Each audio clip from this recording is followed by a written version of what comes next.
Okay, if you could take your seats, please. Thank you. Good morning, everybody. So it's 10 o'clock and this inquiry is now open. I'm assuming everybody can hear me. Okay, yeah, including anybody online. Are we live streaming now? Can someone confirm? Yeah, super, thank you. If at any time anybody can't hear, just, let me know and I'll try, move forward would be the obvious thing, but we'll see if any other arrangements can be put in place. My name's Jennifer Vise. I'm a Chartered Town Planner and I've been appointed by the Secretary of State to hold this inquiry. The inquiry relates to two applications made by Edward Homes Limited to the Council of the London Borough of Hounslow, which have been called in by the Secretary of State for his determination. The first of those is a detailed application for demolition of existing buildings and car park on the Homebase site at Syon Lane, Isleworth, and the erection of buildings to provide residential units, replacement retail food store with additional commercial, business and service space, and a flexible community space, ancillary plant, access servicing and car parking, landscaping and associated works. The other relates to the Tesco Osterley site, also on Syon Lane. That is an outline application for demolition of the existing building and car park and the erection of buildings to provide residential homes, plus flexible non-residential space comprising commercial, business and service space, and or learning and non-residential institution space, and or local community space, public house drinking establishment, mobility hub, along with associated access, bus turning, car and cycle parking, and landscaping. In relation to that application, all matters other than access are reserved for future consideration. So that's to say that in addition to assessing the principle of the development proposed, access is also a matter for determination now, but matters relating to scale, appearance, layout and landscaping are not for consideration at this stage. Rather, if that application was to succeed and the Secretary of State granted permission, subsequent applications would need to be submitted dealing with those matters. In a moment then, I'll take details of those who wish to speak to the inquiry. I'll deal with some administrative matters and then I'll say a few words about procedure and timetabling. First of all, some housekeeping matters. Could I remind everybody please to ensure that your mobile phones and the like are silenced while the inquiry is in session. Luz, I think, are they on the out there on the landing if you haven't found them already? It's my understanding that no fire drills or fire alarm tests are scheduled for today. So if an alarm sounds, please remain calm and listen carefully to the instructions given over the public address system. In the event that we do need to evacuate the building, we need to leave all belongings and move calmly to the central staircases, accessed via those doors there. Signs indicate the emergency access routes. You're asked to take the stairs down and exit the building. There's no designated assembly point, so you're to leave via the nearest available ground floor exit and move away from the building as far as possible.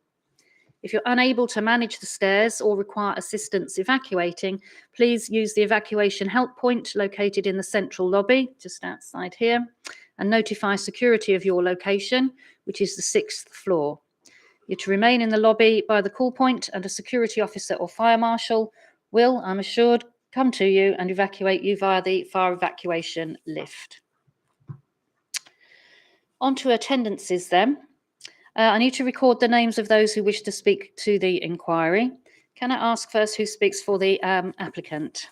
Good morning, ma'am. I do. My name is Rupert Warren, Queen's Counsel. I'm instructed for the applicant by CMS, CMNO. Rather a mouthful, but all initials, CMS and then CMNO. Shall I mention my 5 witnesses, ma'am, as well? Yes, please. I'm intending, as you know, to call 5 witnesses in this order. First of all, Mr. Pankaj Patel of PTP, the scheme architect for the Homebase site. He's this gentleman here, in fact. Then Marcus Adams of JTP, also here to show his face. And then Mr. Julian Forbes Laird of FLAC, dealing with trees. And Dr. Chris Mealy, M-I-E-L-E, of Montague Evans, dealing with heritage. And then Simon Roberts of WSP, dealing with planning matters. Now, ma'am, during the roundtable sessions, it's possible that we may have technical input from somebody else on the team if a specific query arises. But the intention at the moment is not formally to call, so I won't introduce anybody else now. Thank you. I'll take names should the need arise. Thank you. Can I ask then who speaks for the council? Good morning, Madam. My name is Alexander Booth, Queen's Counsel, and I am instructed by Rachel McCoy of the London Borough of Hounslow.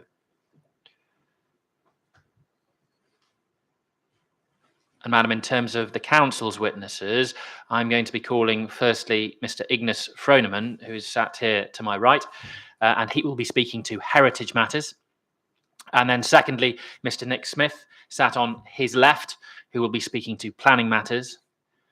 And as with Mr. Warren's case, it is possible that we might call on specialist expertise in the context of one or more of the round table sessions. But in the first instance, it's going to be Mr. Smith handling those matters, so I won't introduce at this stage. Lovely. Thank you very much. Historic England. Good morning, ma'am. My name is Scott Linus, Queen's Counsel. I'm instructed by David Monteith at Historic England, assisted by Daniel Whittle of Burgess Salmon, who's sitting beside me. And as you know, I propose to call one witness, Alfie Stroud of Historic England.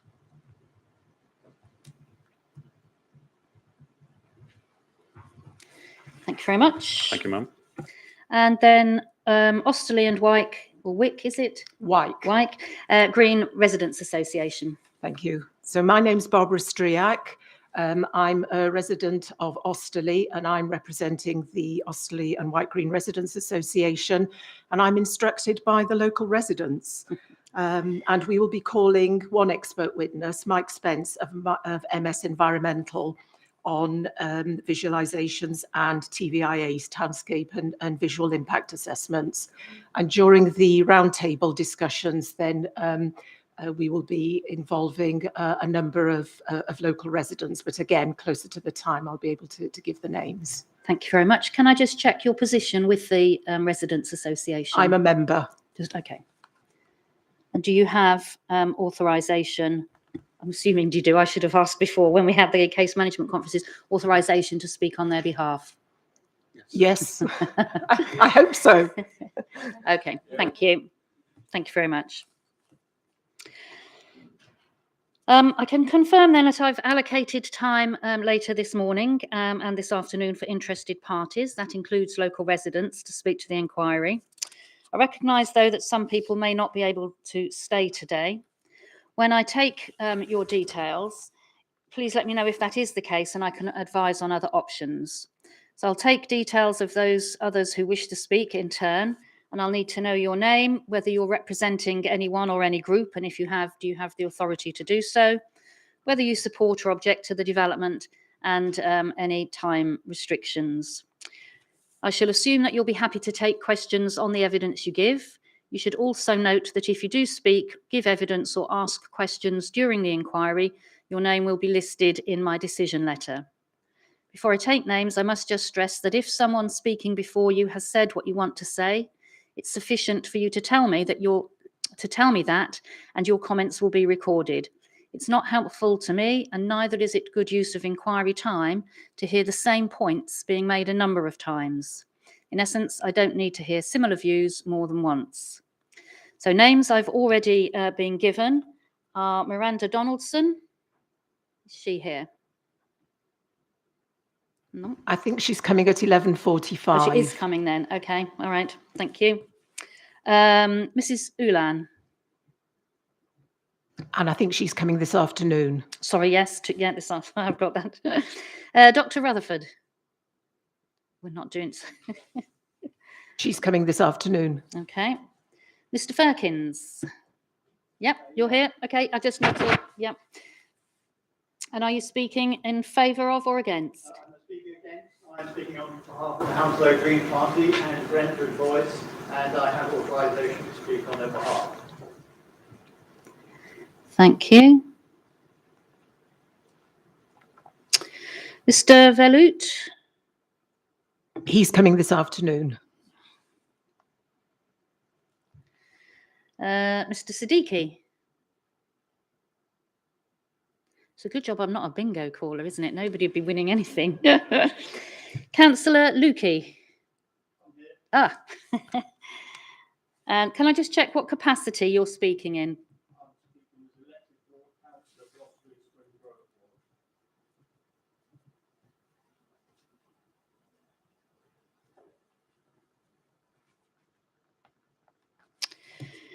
Mr. Rogers? He's coming this afternoon. Oh, okay. Mr. Engers? He's here, he's downstairs, but he can be called at any moment. Okay, thank you.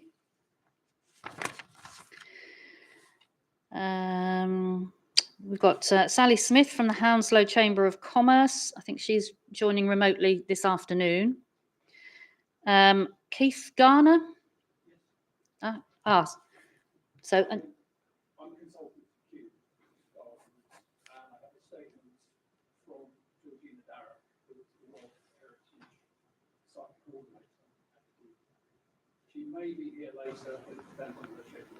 okay, thank you very much. Are there any others who know that they'd like to speak to the inquiry at this stage?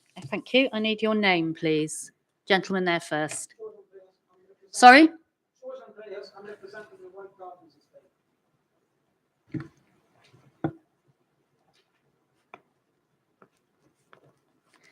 Is that an organisation? No, it's essentially the same. Yes, but you said you're representing them. Sign Management Limited. Sorry. Sign Management Limited. I'm a director on the board.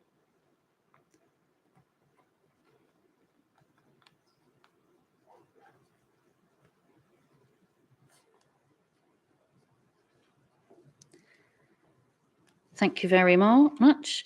And person in front of you there, yes, please. Thank you, ma'am. My name is Peter Evers-Dane. I'm chairman of the trustees of the London Forum of Amenity and Civic Societies and one of the organisations representing communities are members of ours. Sorry, you'll have to go slightly slower than that. So first of all, can you just give me your name and a spelling, please? Peter Evers-Dane, E-V-E-R-S-D-E-N.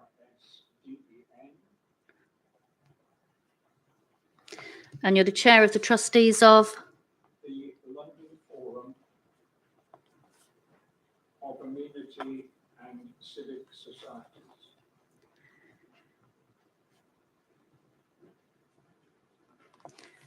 Thank you. We represent community groups across London. We may want to give evidence depending on the what evidence emerges as the inquiry proceeds. So not necessarily that we will have to. Our trustees oppose this development. Okay. So you haven't put in a written statement to the, no? Okay. So normally we would hear from local residents, other interest parties all in one go. The applicant needs to know the case that's being made against them before they give their evidence. Okay. So once the evidence has been given by the applicant, the chance to examine that evidence will have gone. Okay. All right. Thank you. Anybody else? No. Okay.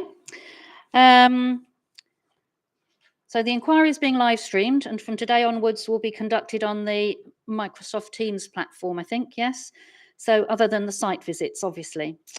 I need to ask, though, whether anyone is intending to film or record the event, and that includes the use of digital and social media. Thank you. And is anyone representing the press?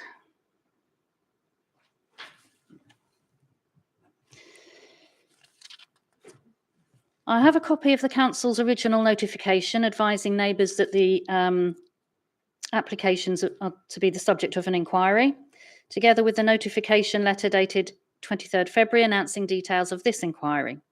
I've had around 30 responses to the notifications. Those include submissions from the National Trust, RBGQ, the Q Society, the Gardens Trust, a small petition, as well as correspondence from local councillors and local residents. So I've given a list to each of the main parties here of those letters that have been submitted to the Planning Inspectorate. If there's anything there that you're not aware of, or you're aware of any others, then please let me know in due course when you've had a chance to look. As set out in the officer reports to the Planning Committee, there were also a significant number of objections to both applications, as well as some letters of support. I have copies of those too. I can confirm that all these representations will be taken into account in reaching my decision. So moving on to some of the evidence, I've received statements of common ground between the applicant and the council. That's a general statement of common ground. And I also have a supplementary statement on first homes. I have a statement of common ground between the applicant, the council and Historic England, obviously on heritage matters. Notwithstanding those statements of common ground, there are still outstanding areas where there's no agreement between the parties. That includes heritage, and there's also numerous other areas that the Residents Association takes issue with. That leads us on to the main considerations for the Secretary of State as things currently stand. The main considerations, which relate to both appeals, could relate to the following: whether the principle of the development schemes is appropriate in this location, having regard to local and national planning policy. So that relates to the principle of the development schemes in light of policy. Next, the effect of the proposals on the significance of both designated and non-designated heritage assets, and that's any significance derived from the setting of those assets. So that's the effect of the proposals on the significance of both designated and non-designated heritage assets derived from their settings. Next, effect on the character and appearance of the surrounding area. That includes the Osterley Park Conservation Area. A small part of the Tesco scheme just projects slightly into the conservation area there.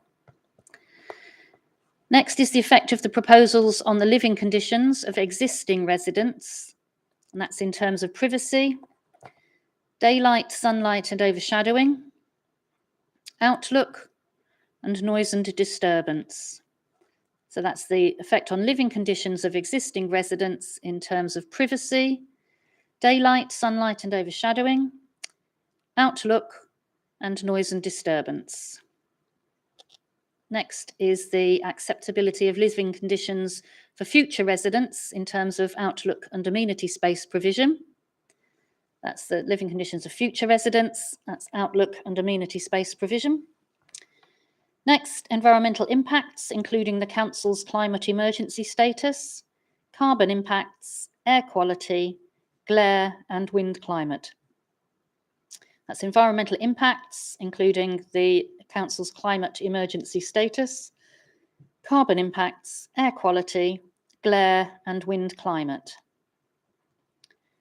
Next, whether the housing mix proposed generally and the level and tenure mix of the affordable housing provision is appropriate, including an assessment as to whether the schemes need to include first homes. So that's whether the housing mix generally and the level and tenure mix of the affordable housing provision, including first homes, is appropriate.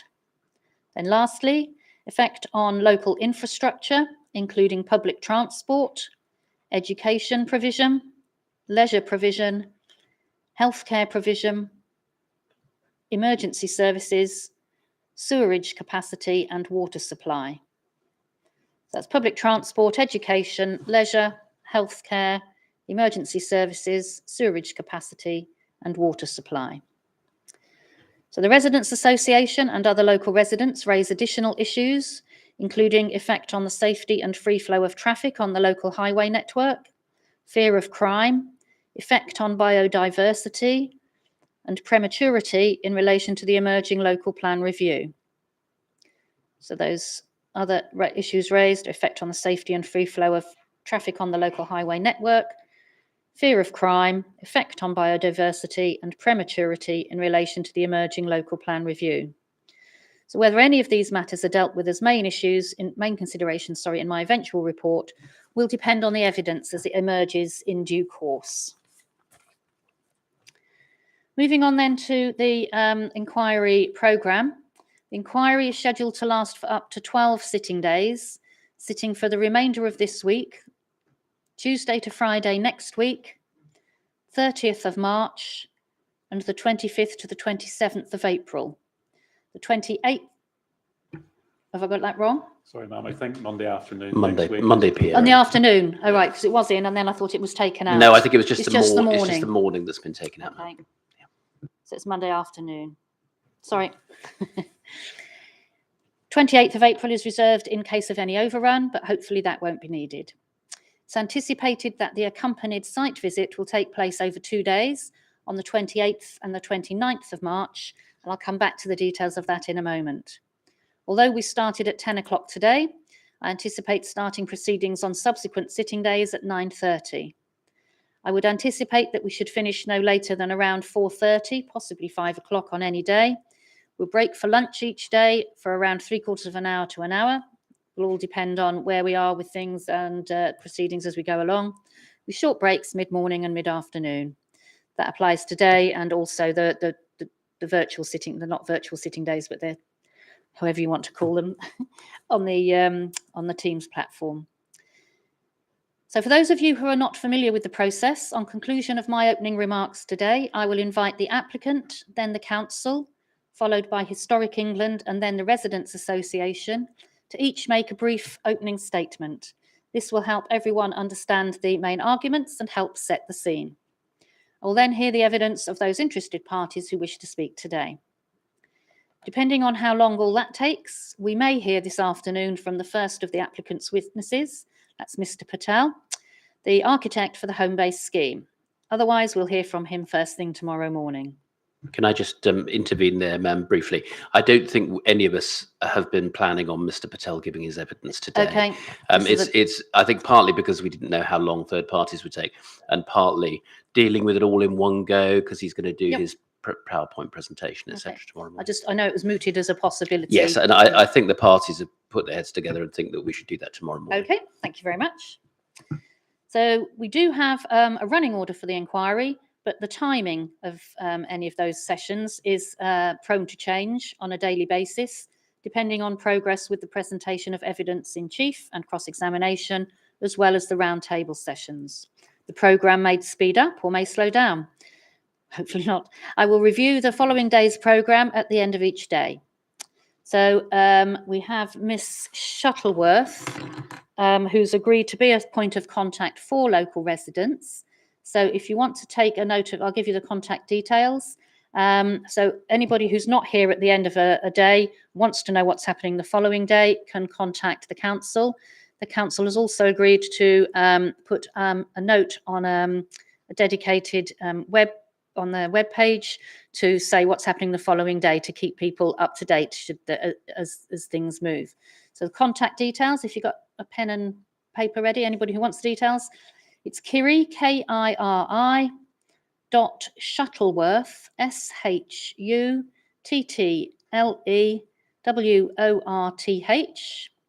at hounslow.gov.uk. Does anybody need me to read that again? If you need a telephone number, it's a direct line 0208 5834 998.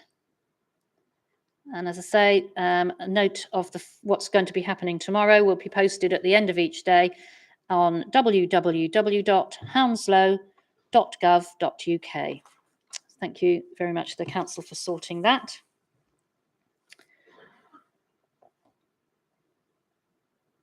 In relation to formally presented evidence, the main witnesses will be called in turn to give their evidence in chief.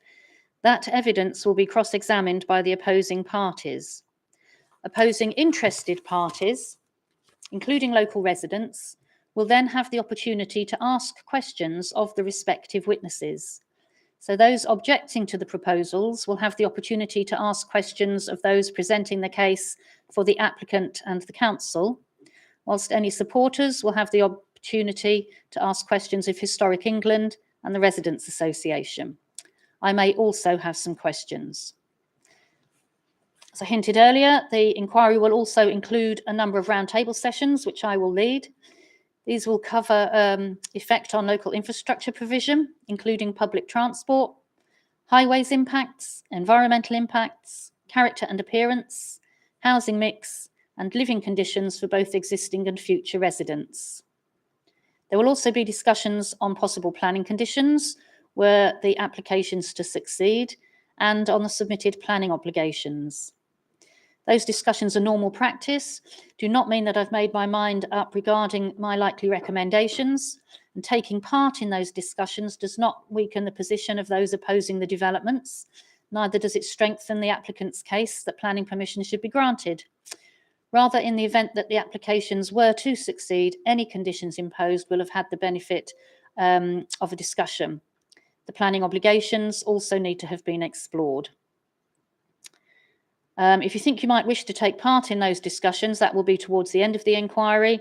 Though the relevant documents are on the inquiry library. I think the suggested conditions are in Appendix D to the proof of Mr. Smith for the council, and the draft planning and obligations are on there as well.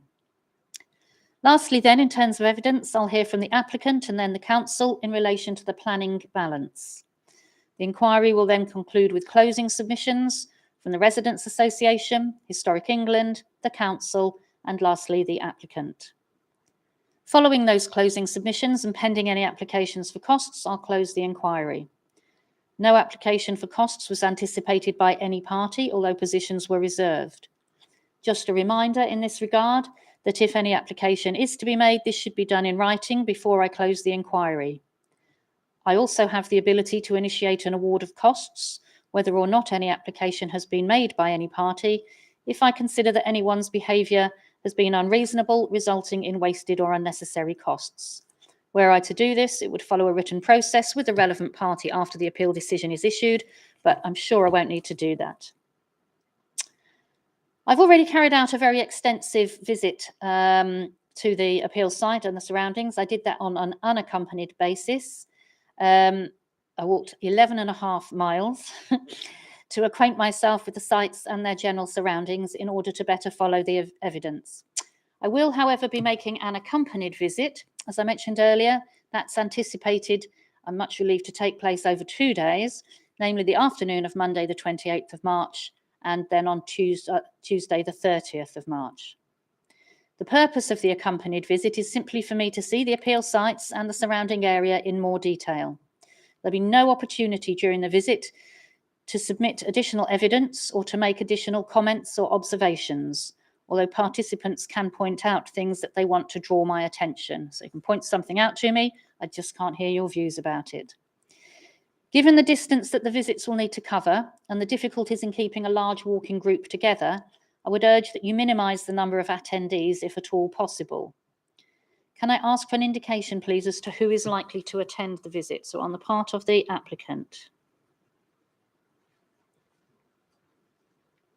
I think we'll have both representatives of both architects' firms, maybe Mr.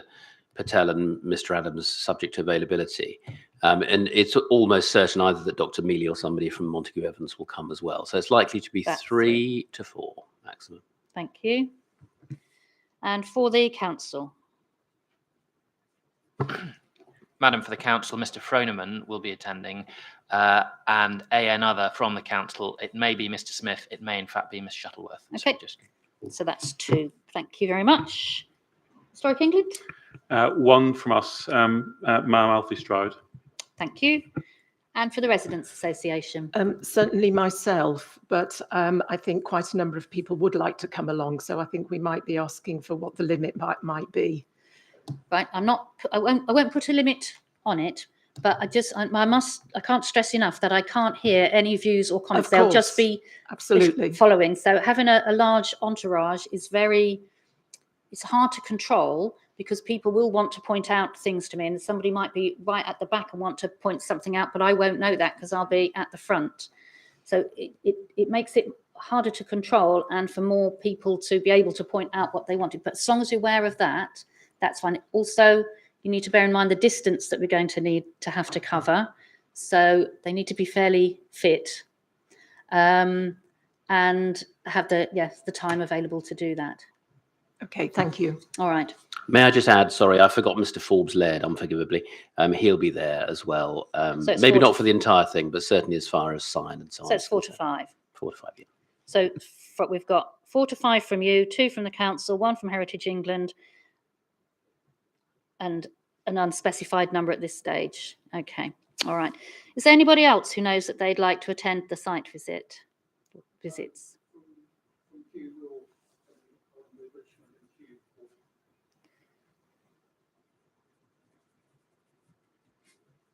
Okay.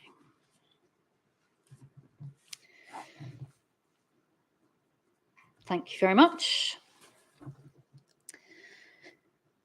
Getting through all we must in the time available to us, we'll need the cooperation of advocates and witnesses alike. It would assist greatly if questions put by advocates and others are clear and focused, and also if witnesses could respond directly to each question put to them in as focused a manner as possible, starting with a yes or no where it's that type of question, and only then, if necessary, going on to qualify the answer. Attempts to evade or reinterpret difficult questions will not help the inquiry, especially if the question has to be repeated a number of times. Before we move into openings, let me say a few words about the conduct in the inquiry, given that there will be some underlying frustrations and tensions. Firstly, the inquiry has the advantage of experienced advocates who will be aware of their duty to assist the inquiry. All expert witnesses also have a professional duty to help me on matters within their expertise. That is a duty that overrides any obligation to the person who has instructed that witness. As to members of the public, a public inquiry has a certain formality, and the procedure differs markedly from that of a public meeting. You will no doubt hear evidence with which you disagree, but you need to be patient listeners and refrain from interruptions or other expressions of support or disagreement in any form, allowing those who are speaking the opportunity to do so. As I set out earlier, those wishing to speak will be able to do so at an appropriate time, and you will also be able to ask questions of the witnesses called in due course. So that concludes my opening remarks. Are there any other matters for any of the parties? All I was going to say, ma'am, if I may, is just to update you on conditions of 106. I know that we've got a relatively lengthy process to go through before we get to the sessions on those, but conditions you'll have seen, I hope, fairly advanced stage of discussion between the parties. 106 also at a fairly advanced stage. So you'll have the obligations, as will others, obviously, to discuss in good time before the session. I just thought I'd mention that.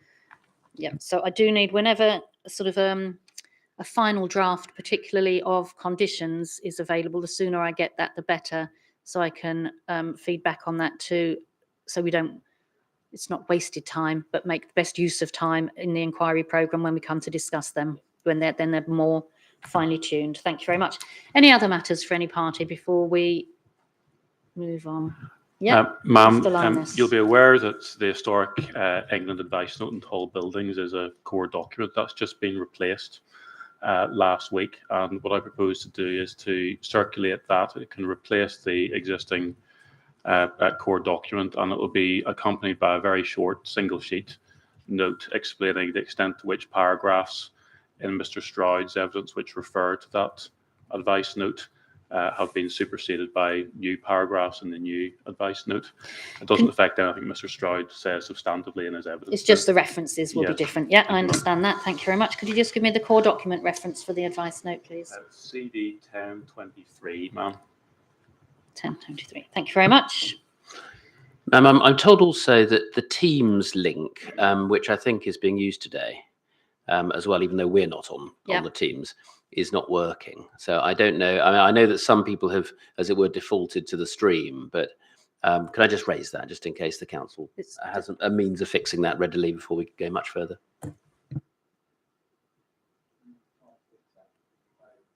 You can't fix it.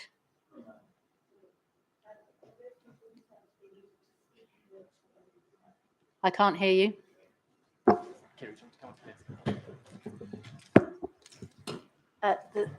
Ma'am, the Teams link will be available later for those people who specifically said they needed to speak virtually. But for anyone else watching, then it is the YouTube live stream. So the live stream is still available? The live stream is that's all right. And so people who want to take part virtually can this afternoon. Yes. Was there only the one person? There was just Yeah. one person Yes, that said they were speaking. that's the only online, note I had. Lovely, thank you very much. But it will be working tomorrow, won't it? Yes. Because we've all got to rely on that tomorrow. Thank you very much. Thank you. So if I could invite Mr. Warren then to make your opening submissions. Thank you, ma'am. I'll just ask Mr. Porter kindly to hand round in the traditional way. Thank you. Copies Lovely of, to be back, yes. of the opening. Electronic copy has also gone, ma'am, for the inquiry documents list. So people will be able to see this either now or certainly in due course on the inquiry website. But I am going to read this all out. So if you're here or watching, then you will hear all of this. Ma'am, just before I start, it's 7 pages. It's very slightly longer than I would normally do, but obviously there are 2 schemes, Yep. so it is taken slightly longer to cover the ground than normal. And can this go on then as document number 1, whoever's in charge of the library? Thank you. Thank you, ma'am. So these are the applicant's opening points. Through these 2 interdependent applications, the applicant, St Edward Homes Limited, is seeking the Secretary of State's consent to deliver transformational change on both the Homebase and the Tesco sites. Change of that kind would be in line with the status of the sites within the London Plan's Great West Corridor Opportunity Area and with the emerging allocations for both sites. The area in which the sites lie is one which is earmarked for significant change. The London Plan describes the way that such areas are intended to take a leading role as London embraces and manages the changes the capital must make if its needs are to be met. With the opportunity area designation comes added policy impetus towards design-led optimization of brownfield land and the use of taller and more dense forms of development. Ma'am, there is absolute consistency between the principles of this growth agenda in certain parts of London and national policy in the framework, obviously I mean the NPPF there, which requires good design to optimise the reuse of underutilised brownfield land to ensure that needs are met. Paragraphs 120 to 125 of the framework find their counterparts in London Plan Policy H1, which resonates in the context of these applications by identifying as an example of good growth the intensification of mixed uses on car parks and low-density retail parks and supermarkets. Ma'am, the need to take the opportunity to make the best use of such sites also underpins adopted local plan policy SC1, and the Council has taken a forthright and proactive approach to delivering housing in its area pursuant to that plan. However, as the Council recognises, even its good record of housing delivery has been to some extent overtaken by the challenge of meeting the higher targets now contained in the 2021 London Plan, which has, as you know, ma'am, an annual minimum target of 1,782 homes a year for Hounslow.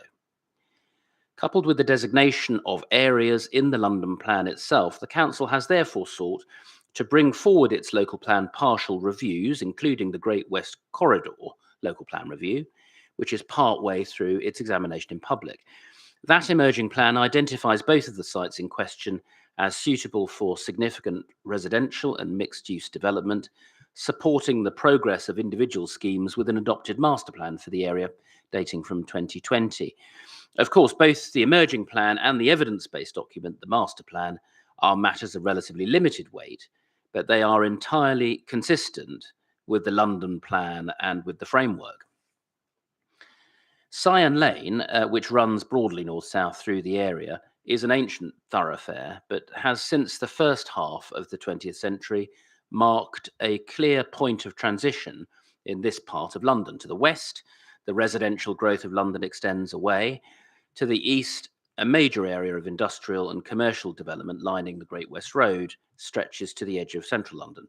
This is the so-called Golden Mile. However, the opportunity area status of this latter area recognises that the Golden Mile itself is in the process of significant change.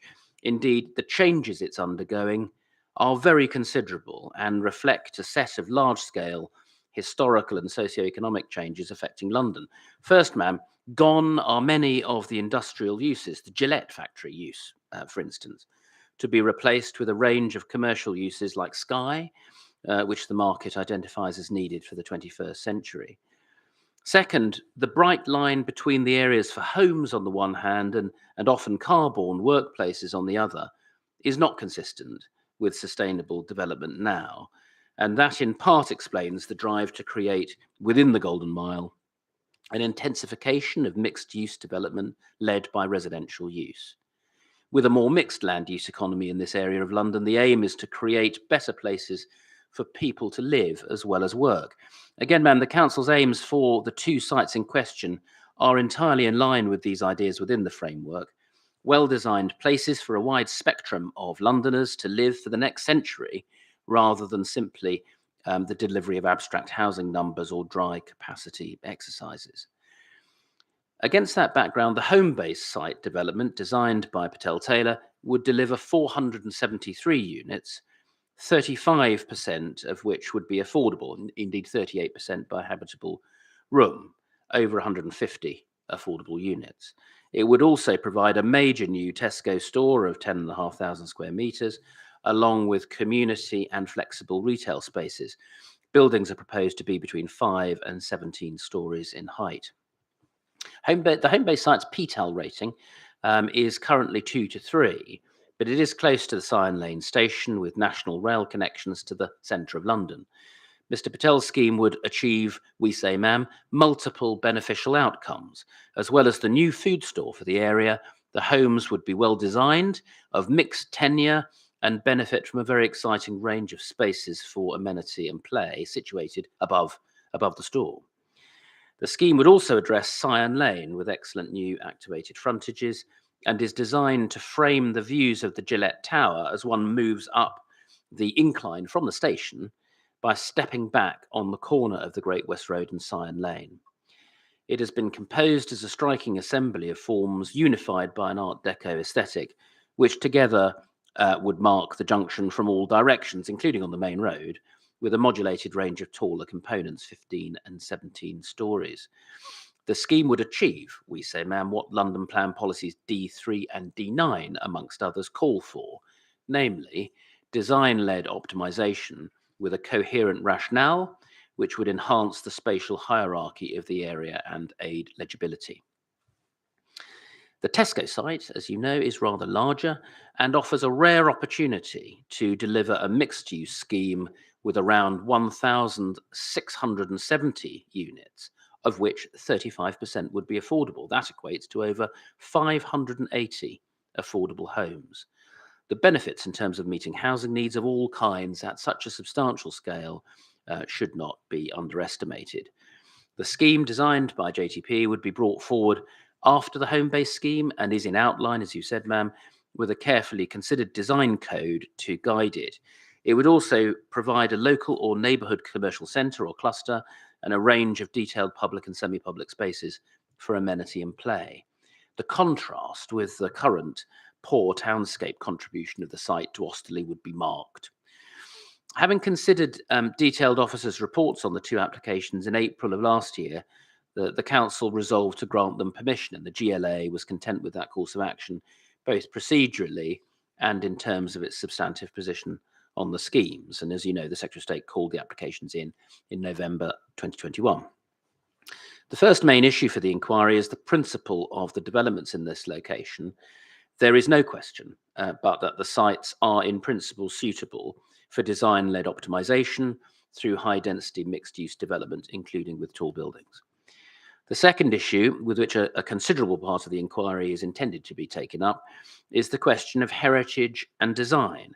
Historic England, the Royal Parks and Kew all object to the schemes on the basis of heritage harm caused by the visibility of parts of the schemes in various settings. A balance will need to be struck in line with the framework between the benefits of the schemes and any harm found to be caused to the significance of the assets in question, which include assets of the highest importance. In opening, ma'am, I identify the following points, make the following points in relation to heritage. The most important asset is the World Heritage Site at Kew. The importance of the asset is clear and it's agreed between the parties. And this was also recognised in the analysis of views underlying the master plan for the Great West Corridor and was the subject of detailed study by the applicant's team from the outset. There's a difference of expert opinion as to whether there would be any impact at all on the World Heritage Site's OUV, outstanding universal value, given that the modelled views show that the schemes would not be visible from the Sion Vista or from within Kew itself. The applicant has engaged the assistance of Dr. Mealy, who has very considerable or significant experience in World Heritage Site work, including in relation to this one, Kew. He has formed his views from a mix of sources, including the work of the well-established team at AVR London. AVR has shown in the work it supplied to inform the debate that the views claimed by objectors from Kew are erroneous. There would be some views of the schemes from the Thames towpath, which lies outside the World Heritage Site. The towpath is in the buffer zone, but views from the buffer zone, or if you like, changes to the setting of Kew, are of far lesser importance than views from within the asset itself. There would be views for a short section of the towpath, which, ma'am, you've probably already seen using the moving image prepared for the inquiry by AVR, in which not Kew, but the setting of the Grade 1 listed Sion House and its surrounding and connected assets, its registered park and garden, the Isleworth Riverside Conservation Area, and other listed buildings on the site, would to some degree be affected by views of the schemes in the distance behind and to the side of the house. Dr. Mealy recognises the effect of these views and puts the harm at low within the scale of less than substantial, whereas Historic England consider the harm or harms to be moderate rather than low. Now, ma'am, the critical point of dispute seems to be the degree to which the set of glimpsed kinetic views, i.e. by which I mean an effect distinct from effects on a set piece, static vista, such as that from the Sion Vista towards the house, which would remain unaffected, would undermine what is significant about the assets. The assets, and these are my words, are bursting with historic, aesthetic, and architectural significance. The effects we're concerned with are effects to their settings rather than to them. They are also very prominent in the limited views that would be affected, have a robust visual and experiential intensity about them, and yet at the same time are experienced within a set of wider views which include modern London. Now, ma'am, that's not to say that the degree of harm is justified by the presence of the city, but it can't be excluded from a comprehensive assessment of how settings inform significance here.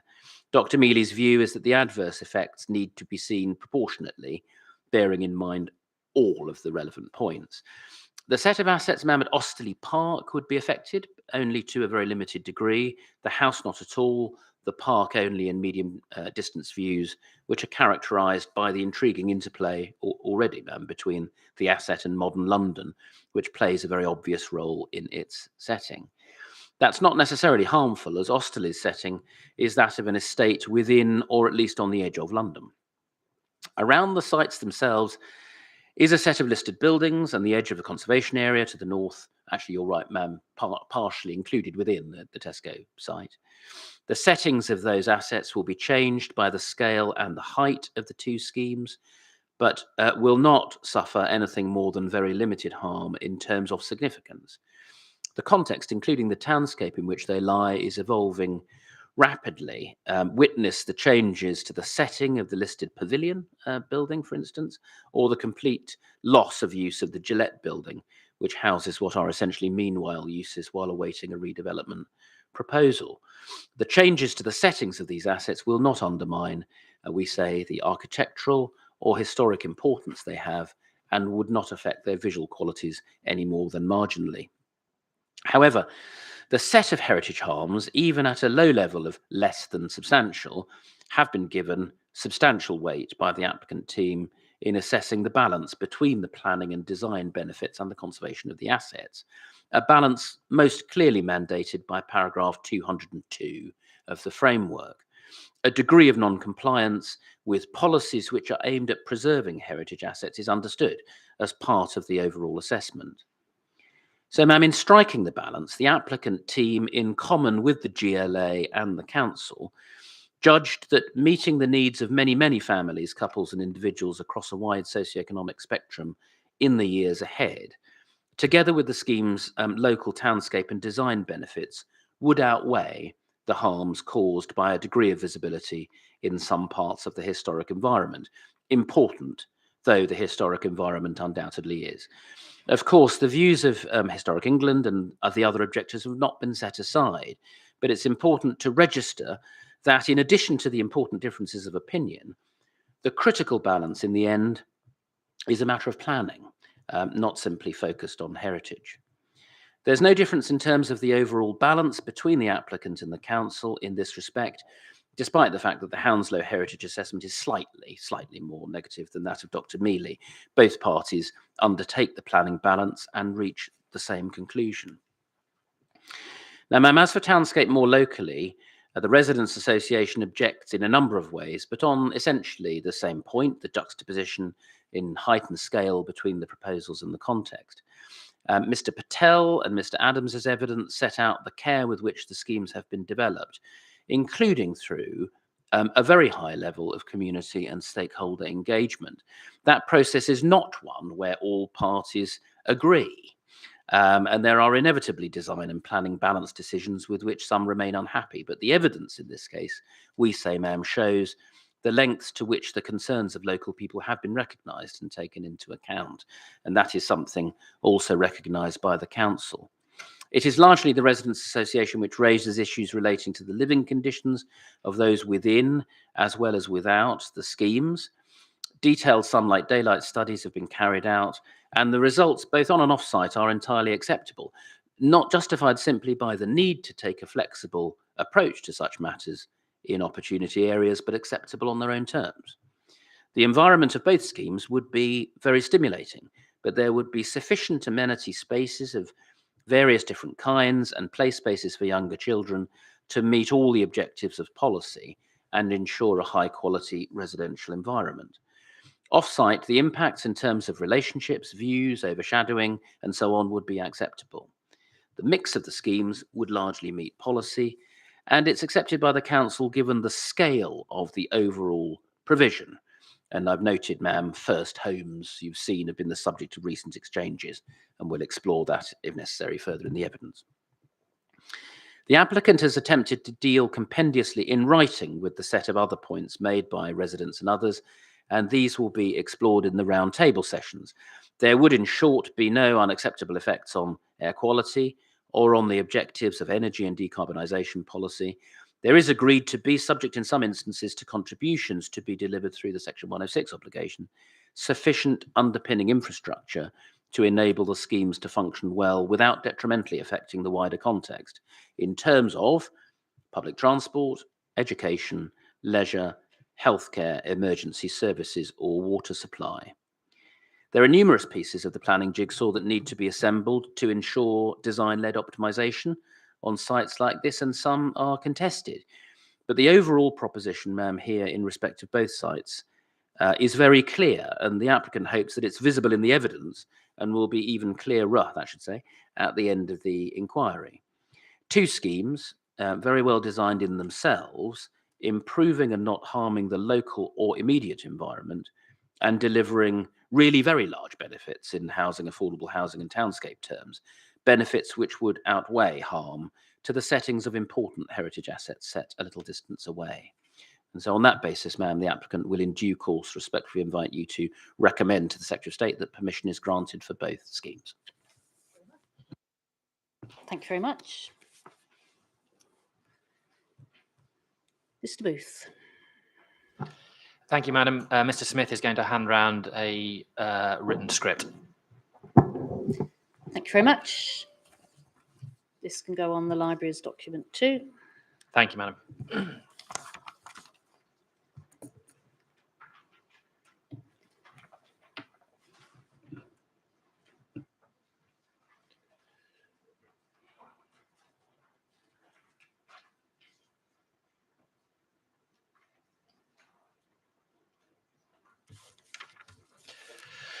Thank you, Madam. Well, I begin by saying that the inquiry is concerned with planning applications seeking full planning permission for a scheme of redevelopment, which comprises the Homebase proposals, and I won't read out that summary, and also outline planning permission with all matters reserved except for access for a further scheme of redevelopment, namely the Tesco proposals. And again, I won't read the summary.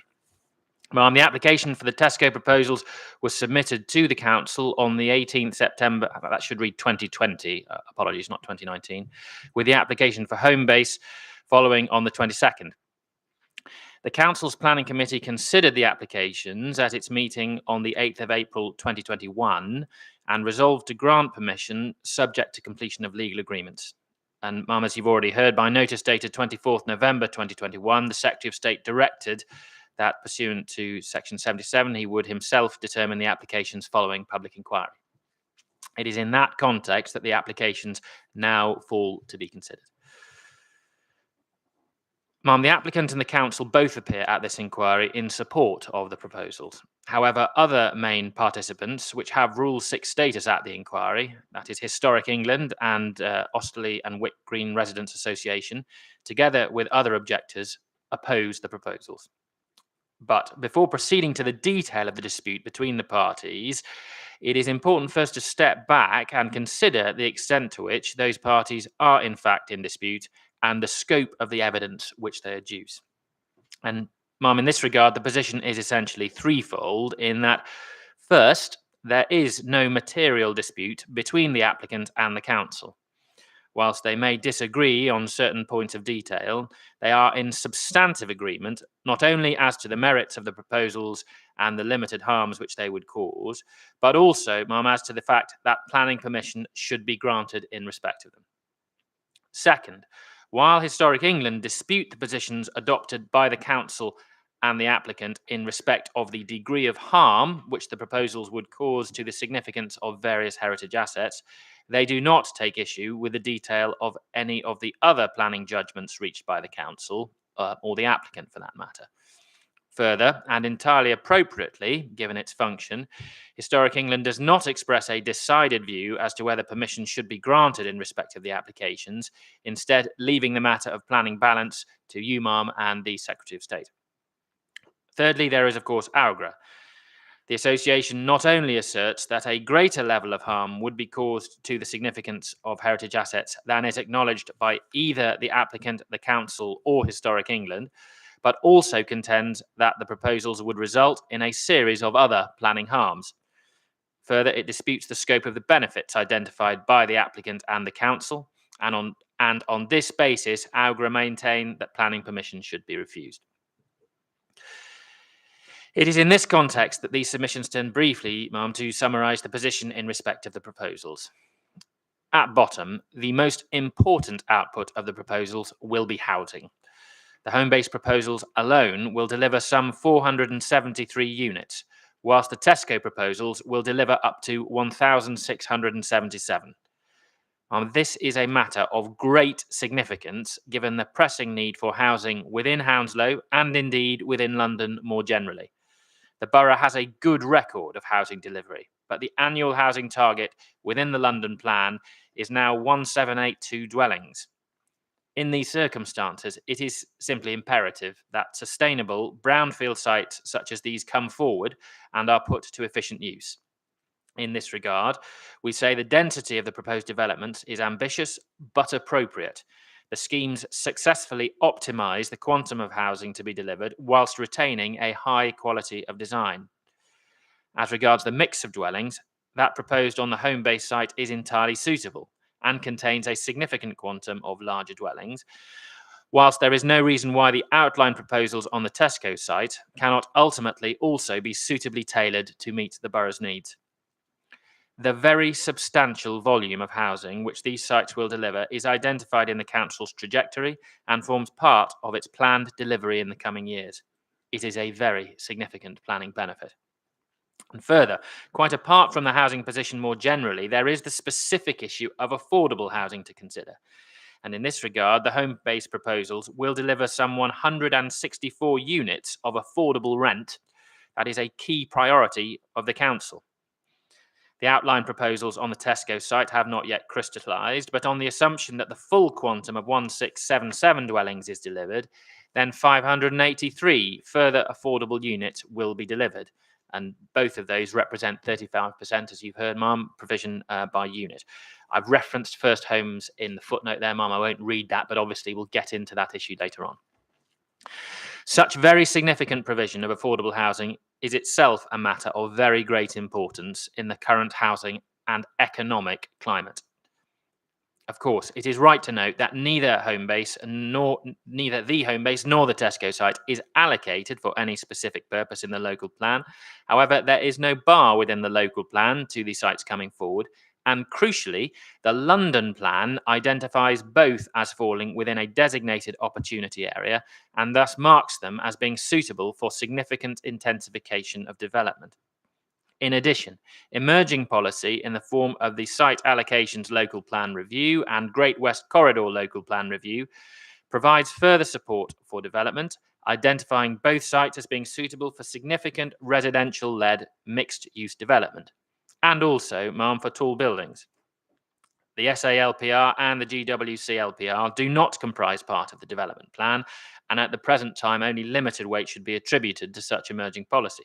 However, the fact is that both were submitted in December 2020, were subject to examination in November 21, and the Inspectorate has since indicated that there is sufficient prospect of being able to resolve any concerns regarding compliance and soundness, so that further hearing sessions can now be held. Thus, not only existing policy, but also the direction of travel in terms of emerging policy is broadly supportive of the proposals. Notwithstanding the very significant benefits which the proposals will deliver, the Council recognises that the proposals will also result in a degree of harm to the setting of a number of designated heritage assets. These include assets of the highest significance, such as the Royal Botanical Gardens at Kew, that is a World Heritage Site and a Grade 1 registered park and garden, Syon House and Osterley House, both of course Grade 1 listed, and also Syon Park and Osterley Park, respectively Grade 1 and 2 star registered park and gardens. That harm would be caused to these and other heritage assets is accepted. And indeed, this is also recognised by the applicant. However, the robust and careful analysis undertaken by the Council's expert heritage consultant, Mr. Ignis Froneman, has identified that the degree of harm caused to the significance of these assets will be limited. Indeed, for the most part, it is at the lower or indeed very lower end of the spectrum of less than substantial harm as identified in national planning policy. Mr. Froneman's proof of evidence, setting out the Council's position as to the heritage issues raised by the applications, provides a comprehensive, detailed assessment of all aspects of the proposals.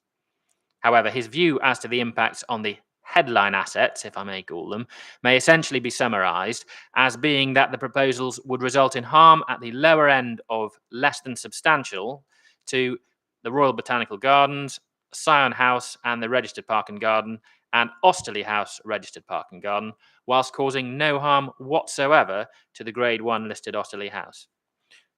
Mr. Froneman also concludes that a similarly low degree of less than substantial harm will be caused to a number of the other Grade 2 listed buildings to be considered by the inquiry, that is such as the NatWest Bank and the former Coty factory, and that no harm whatsoever will be caused to the significance of others, such as the Osterley entrance lodges and Alworth Drawbridge. In this regard, the Council notes that Historic England, the statutory consultee as regards matters heritage related, have reached a different view. Respectfully, the Council submits that in this instance, the conclusions drawn by HE and more particularly by Mr. Stroud on behalf of it are not the right ones. Rather, Mr. Stroud has failed to assess the heritage impact of the proposal correctly, and in various respects, his assessment is mistaken. It is submitted that the detailed scrutiny for which this inquiry will provide will show that the expert opinion of Mr. Froneman is to be preferred. The Council recognise not only that considerable weight should attach to any harm which development would cause to the significance of a designated heritage asset, but also that the greater the significance of the asset, the greater the weight that should attach to any harm occasioned to it. However, it is the Council's view that notwithstanding this position, in light of the very limited, in some cases nil degree of harm which the proposals would cause to the various heritage assets, once that harm is properly weighed against the very substantial benefits which the developments would deliver, then the planning balance weighs clearly and decisively in favour of a grant of permission. Ma'am, Augra have taken a series of further points, both in their statement of case and in evidence. Whilst the council respects the concerns of local residents and has no doubt as to the good faith in which Augra makes its representations to the inquiry, it maintains that there is no substance to any of the complaints raised and that the concerns voiced are misconceived. Before turning to certain of those matters, however, it is necessary to address one other aspect of Augra's representations, and that is the unfortunate suggestion, voiced in evidence, that the council has failed to give the proposals the careful and independent scrutiny that they deserved. For the avoidance of doubt, such suggestions or allegations are rejected in the strongest possible terms. Contrary to what is said by Augra, officers have put the greatest possible effort into their assessment of the proposals, analysing them in painstaking and exhaustive detail. That independent and rigorous analysis has informed the consideration of members, who have then weighed the benefits and disbenefits of the proposals in an entirely professional manner. Well, insofar as Augra, or indeed any other party, suggest otherwise, the council will contest that point fiercely. It is no small thing to make allegations of that kind. Turning then to the substantive matters raised by Augra, these are numerous and range over many different areas. Certain of the allegations, it is respectfully submitted, are, as I say, simply misconceived. For example, the forceful contentions made regarding the extent to which the proposals are not in keeping with the existing character of built form in the local area ignore entirely the fact that in designating the sites as part of an opportunity area, the London Plan has expressly anticipated and indeed encouraged a step change in development approach. This means that necessarily there will be a distinction of some kind between new forms of development to be consented and development that has gone before. Other concerns, have more potential merit, but are still nevertheless lacking in substance. In this regard, and by way of example, a central plank of Augra's case concerns alleged impacts on transport infrastructure and the contention that the poor public transport accessibility of the sites means that they are inappropriate for the density of development which the applicant proposes to deliver on them. Issues relating to transport, PTAL and accessibility are of course addressed by Mr. Smith in his proof of evidence and in the specialist appendix provided by the Council's Highways Department. The Council will demonstrate that the proposals will not prove harmful, as Augra contends, and not only the Council but also TfL is satisfied that the transport impacts are acceptable and that appropriate mitigation has been secured. All the various matters raised by Augra will in due course be considered through the roundtable sessions, and the Council is confident that both the Homebase and the Tesco proposals will prove their credentials.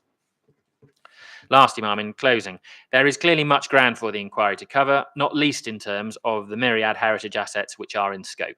However, notwithstanding the various concerns raised by both HE and by other objectors to the schemes, the Council remains firmly of the view that both the Homebase proposals and the Tesco proposals are high-quality developments which will provide significant benefits to the borough and which are entirely deserving of its support.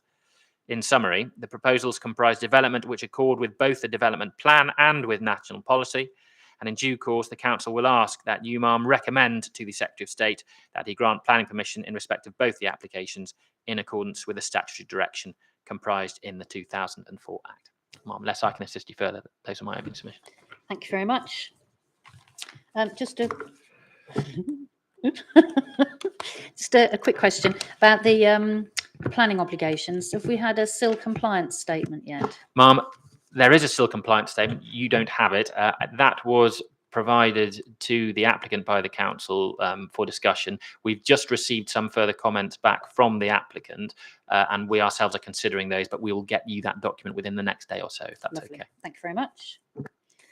Go. Thank you. Very keen, Mr. Whittle will distribute some hard copies, ma'am. Thank you. I'm just very conscious of the time.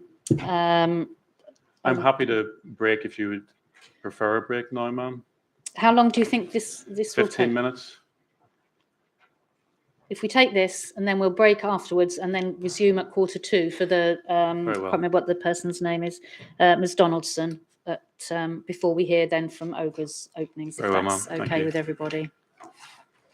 Thank you.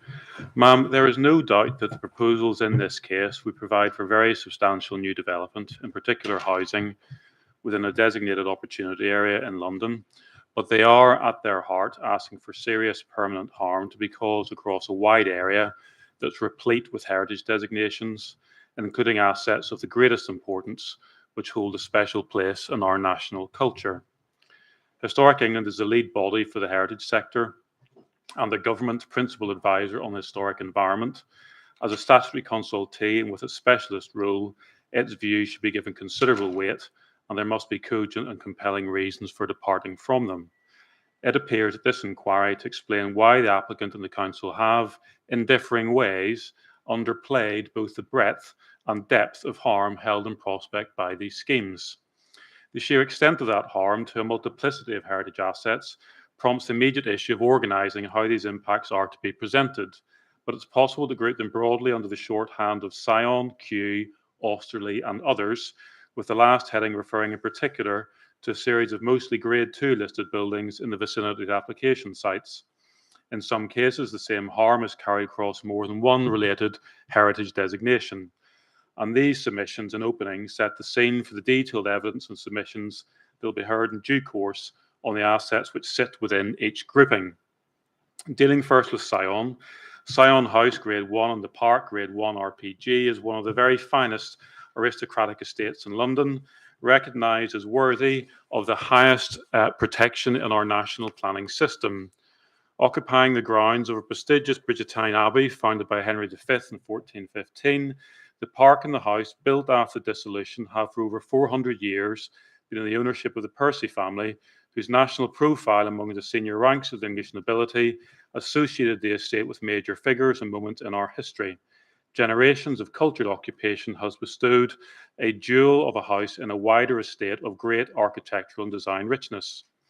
Foundational to significance has been Sion's position on an elite stretch of the Thames, close to favoured royal residences and set away from the relative tumult of the city.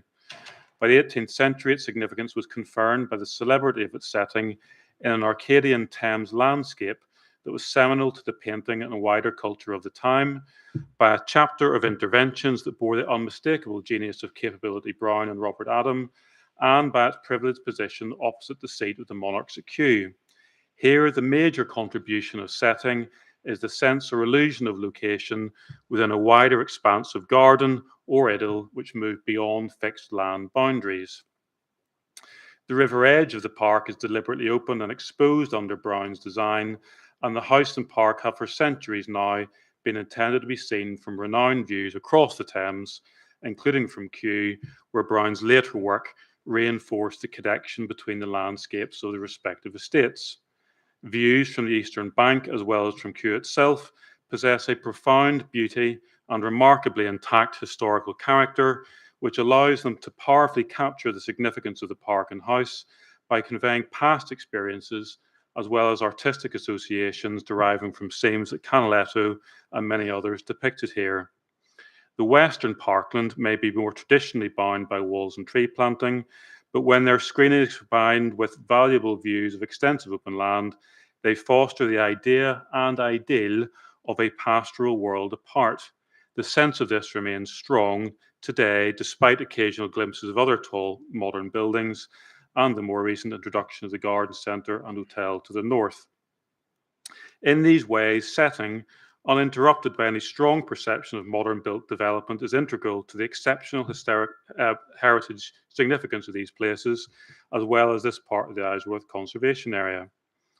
The designed effect of this landscape also promotes significance where it supports the experience of designed routes through the park, along with the important architectural features that are designed to articulate them, whilst providing appealing markers in their own right, including the Pepperpot Lodges, Lion Gate, and the Ornamental Bridge, and other significant structures were designed to catch the eye or play their own visual role within the wider setting and have established their own setting relationship with Kew.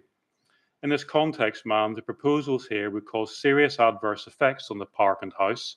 Their height, massing, and proximity would leave the western parkland highly exposed to views of new development rising above and in between existing trees, drawing the eye upwards and away from the park and its associated structures, to a prominent, bulky and incongruous urban mass extended across the view by the Tesco scheme from the stepped-up roofline of the Homebase towers. The development would additionally be seen from perspectives along the sequence of Brown's Scenic Drive, over the ornamental bridge and towards Lions Gate, its urban character and scale introducing a new and alien visual intrusion. It would also be visible in views from the house, drawing attention from its axial approach and competing for attention to a modest but perceptible degree with the form of the Pepperpot Lodges. From the eastern side of the house, the schemes would rise above and behind the park's tree canopy from points along the stretch of the Thames path, tracking across the background to the house and overtopping its roofline, obscuring its battlements, chimneys, and the Percy Lion, seriously detracting from an appreciation of the house with its intact Arcadian and painterly setting. That these are kinetic views confirms their great contribution to the significance of the park and house, along with the intrusive effect of the schemes appearing in them. At points in the sequence, views towards the Great Conservatory and Flores Column would disturb their picturesque roles in the context of the Eastern Estate landscape. Now, ma'am, there is, as usual, scope for legitimate debate on where within a spectrum of harm the effects of the proposal may lie, but at least in this case it's been accepted that some harm would be caused. Differences of judgment on harm between HE on the one hand and the applicant and the council on the other appear to stem from an undervaluing, we say, of the contribution made by setting to significance, either generally or when considered from specific places, along with the failure to properly recognise the distinctive cumulative impacts of the proposals. The overall finding of medium to high less than substantial harm to the house and park, as well as to Lion Gate, with a variety of lower grade harm for selected structures within the park and the wider conservation area, will be fully reasoned by Alfie Stroud. The presence of development beyond the park does not valorise the development of this scheme, and its detailed design does not mitigate, we say, the fundamental issues caused by placing development of this bulk and spread in this location. Turning to Kew, as the first words of their statement of outstanding universal value describe, the gardens at Kew are set amongst a series of parks and estates along the River Thames southwestern reaches, a series from Hampton to Kew, which serves as a testament to the royal influence on our landscape and the history of landscape gardens set away from the urbanised world of the city. The attributes of Kew as a World Heritage Site articulate its unique historical development from emergence as a royal retreat in the 18th century to an internationally renowned botanical and horticultural garden. Its rich and diverse historical landscape provides a palimpsest of landscape design, the root intent of which was to engender a feeling of escape into a world apart. Setting, we say, thus makes an important and integral contribution to the significance of Kew and cannot be separated from the relevant attributes of the outstanding universal value that led to its designation. The experience of the designed and historic landscape of Kew Gardens is imbued with a sense of an Arcadian escape from city life. This understanding of a well-preserved environment of escape is inescapably present in the continuity of Kew's historic relationship with the Thames, which is essential to understanding the layering of landscape design through the work of Bridgman, Kent and Brown especially. These inextricable links between the complex history and emergence of the gardens on neighbouring land are confirmed by the inclusion of the broader Thames side and parkland setting of Sion within the buffer zone for the World Heritage Site. Views to the Thames and Sion beyond reveal not only how royalty and nobility together adopted upstream estates as secluded homes in the country, but also how the loads of landscape design emphasised and borrowed open views on carefully configured landscapes either side of the river. The views across the river from not only Kew but the Thames path just outside its formal boundary are highly important to heritage significance. They allow for an understanding of how successive designs, including Bridgman's terrace above the public road, then Brown's open lawn and ha-ha next to the retained towpath, over time established and drew upon these connections, allied Kew with an idyllic rural landscape beyond, in contrast to other parts of the gardens where the later Victorians' deliberate screening of Brentford sought to keep views in. The subsequent creation of the exceptional Sion outlook has seen views out towards Sion becoming more controlled and focused here within a wider reach, a proper understanding of which enables visitors to see the landscape through a similar lens as the historic designers who worked here. This sense of otherworldliness, undisturbed by modern development, makes an irreplaceable and crucial contribution to significance. The area within the gardens just to the south of the outlook was an important entry and exit to the gardens for around a century, with the grade to Isleworth Ferry Gate and its approach providing highly scenic views directly across the water to Sion, amongst Victorian woodlands, where informal exploration of paths still allows for glimpses through the trees, confirming how the landscape at Kew has been made for movement and not as a collection of static experiences. All these qualities carry across the designations of the World Heritage Site, the Grade 1 RPG and the Conservation Area, and further south still, the Old Deer Park Conservation Area allows open towpath views of a less structured but still rural character. The proposals in this case would clearly intrude into views across from both the Thames Path and from within the Kew boundary. They're uncomfortably conjoined but stepping forms, drawing the eye as a distraction incongruous with the Arcadian scene as the setting for Kew's attributes of OUV. Others suggest, contrary to the HE case, that views outside the boundary have no bearing on that OUV, but we say this approach fails to acknowledge the palimpsest and time depth that contribute to significance here. There may also be partial views further along the path, further to the south within the conservation area, appearing over Sion Park trees and detrimentally decreasing the rural character associated with this stretch of the river. As for locations within the gardens, there are some differences on the extent to which the proposal would be visible from particular viewpoints, including the Woodland Walk Shelter and Isleworth Ferry Gate. These arise from expert disputes relating to the preparation of visualisations, respectively, for the applicant and objectors, including HE. Ma'am, they will be explored in due course through the inquiry, but as matters stand, we see no reason not to refer to images which suggest some intervisibility between Kew and the proposals at the points that have been identified in the visual material we have relied upon.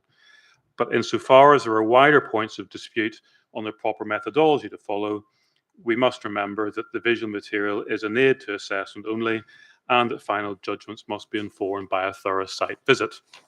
On this basis, Mr. Stroud will describe further aspects of harm affecting Kew, having regard in particular to views from within the gardens that are framed by the ferry gate in its design setting, or glimpsed through the woodland, or experienced from a limited area at the southeast quarter of the Sion outlook.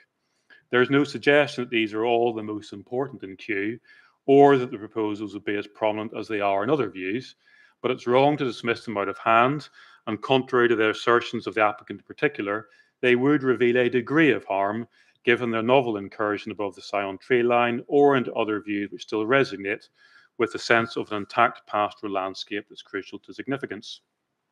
Any desire on the part of Kew to open up further views in the area of the gardens to the south of the outlook may be limited by a decision to allow the schemes to impose their presence over the tree line.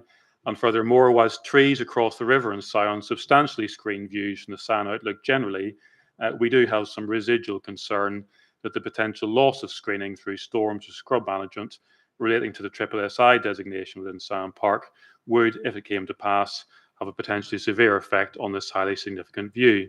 So, ma'am, we therefore support the concerns expressed by the Royal Botanical Gardens of Kew, who occupy and manage the estate as the hereditary property of the Crown on behalf of the Secretary of State at DEFRA.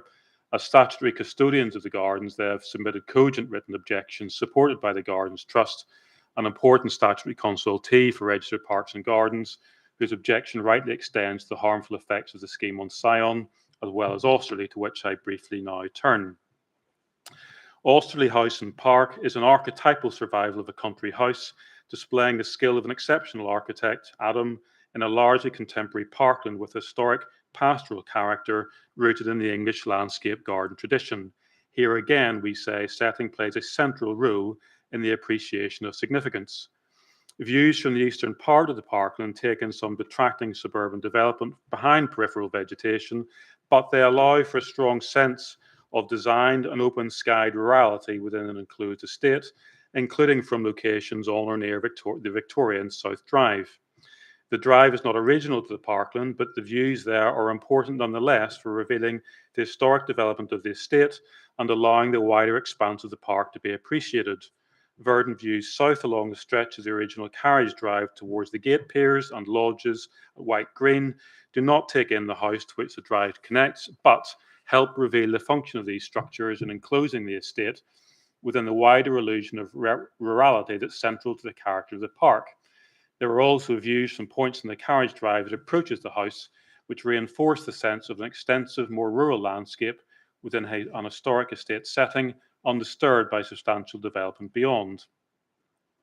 In views from the South Drive and on paths south of the Middle Lake, the proposals, in particular the Tesco scheme, would rise conspicuously above the tree line, dominating a relatively modest profile of the Gillette Tower, a considerably greater height and bulk, and imposing an intrusive, more urbanised effect on the pastoral character of the parkland at much greater proximity than other tall buildings which may be seen in these views. Similar harm would arise in those views from the carriage drive approaching the house, and closer to the entrance, the overall height and bulk of the schemes would distract from the appreciation of the gateway role into an enclosed parkland estate as performed by the piers and lodges. The differences between the parties here appear to rest broadly on the implications of surrounding development, including tall buildings that can be seen in some views to the east, the importance of some of those views, and the extent to which the design of the scheme may mitigate or differentiate its effects. But as Mr. Stroud will explain, by reference to his slightly higher pitching of harm, existing development in the view does not justify the harm that would be caused by more. The identified views across the landscape all contribute strongly to the experience of significance within it, and the design of the scheme, in particular its scale and massing, cannot obviate the effect of novel and extensive urban forms appearing at greater proximity to anything already lying outside the eastern boundaries of the park. The special interest of the conservation area is largely provided by the park and house, but it takes in some late 19th century and interwar low-rise development. An extension to the area in 2018, as you rightly identified, ma'am, brought the boundary to just within the red line of the Tesco application site, and we say the height and bulk of the schemes would introduce a substantially discordant change from the consistent scale of the suburban housing here, which hasn't been adequately recognised by supporters of the schemes. I turn briefly to others, ma'am. Beyond these effects on the groupings of assets, a number of individual assets closer to the application site do require discrete consideration. The evidence of the council at least acknowledges a degree of harm to the Gillette building and the Scion Clinic, but the applicant denies any harm to these and, with the council, other assets, including the NatWest Bank, Westlink House, as well as further afield, the Quaker Meeting House and the Pavilion and Clubhouse on Gower Road. The buildings of the Golden Mile of the Great West Road after its opening in 1925 reflected the interest of the time in applying architecture in enlightened style to the construction of substantial new industrial urban development, adopting motifs of the then fashionable Art Deco and modern styles. Their largely low and horizontal massing is still discernible in this group of interwar buildings, notwithstanding unsympathetic shed development in the 1980s. Within the group, the long elevation of the Gillette building dominates the corner with Scion Lane, with its singular clock tower deliberately conceived as a widely visible landmark to draw attention to the building as a location for modern industry within the wider townscape. We take the position that on a fair analysis, the proposed development would embody a dramatic departure in scale and style at the west end of the Golden Mile, flanking the Gillette Tower in views along Scion Lane with buildings which would dominate the visual experience and in so doing impair to a degree the intended architectural effect of the tower. In other views, particularly along the Great West Road, the Homebase scheme buildings in particular would disrupt the remaining legibility of a distinctive shared character in the other buildings of the Golden Mile group. Rather than deny any harm at all, it's right to find what is generally a low level of harm here. Further afield, the schemes would transform the spacious suburban setting of the clubhouse into one governed by an urban character, removing views of the slender Gillette Tower and further undermining its townscape rule. And the height and bulk of the scheme would also interfere with a sense of seclusion and separation from the city that visits to the Quaker Meeting House burial grounds provide. Again, a low level of harm, but harm that should be recognised nonetheless and placed in the balance with the more serious harm that Alfie Stroud will identify. So, ma'am, in conclusion, We would say these propositions. Less than substantial harm is not to be equated with a less than substantial objection to a development. Any harm to a listed building or its setting gives rise to a presumption against the grant of planning permission. Thus, where there is any harm, the decision maker must give it considerable weight, and the more important the heritage assets in question, the greater the weight should be. These propositions may be familiar, ma'am, and it's perhaps easier to acknowledge them than to truly act on what they mean for the planning system in cases such as this.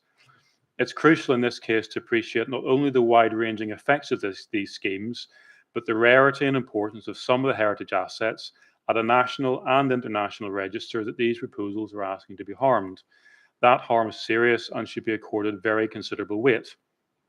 We accept, of course, that this harm must be placed in a wider balance, which has regard to benefits that are said to flow from these schemes. That harm would arise from proposals the height of which is greater than development which the Council itself has regarded as appropriate through its emerging policy for the Great West Corridor. We respectfully ask, therefore, for the most careful assessment of how heritage interests are to be placed on one side of the scales, set against a rigorous consideration of whether the benefits of the schemes in this part of London can clearly and convincingly be justified as greater. Thank you, ma'am. Thank you very much. What we'll do now then is take a break, returning here for, it's shorter than I would have liked, but 11:45 to hear from Ms Donaldson, and then after that we'll come to you for your opening submissions. I hope that's okay. So we'll adjourn now to resume at 11:45. Thank you.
Thank you. If you could take your seats, please.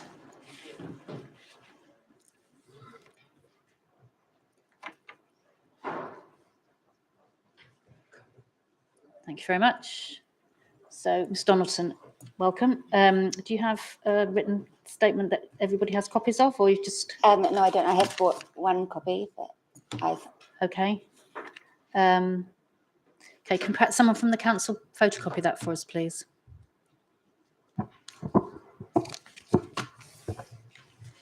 Just saves everybody writing it down. Will that just be a few... Is that very quick to do? Yeah. If we just hold fire then, sorry. Okay.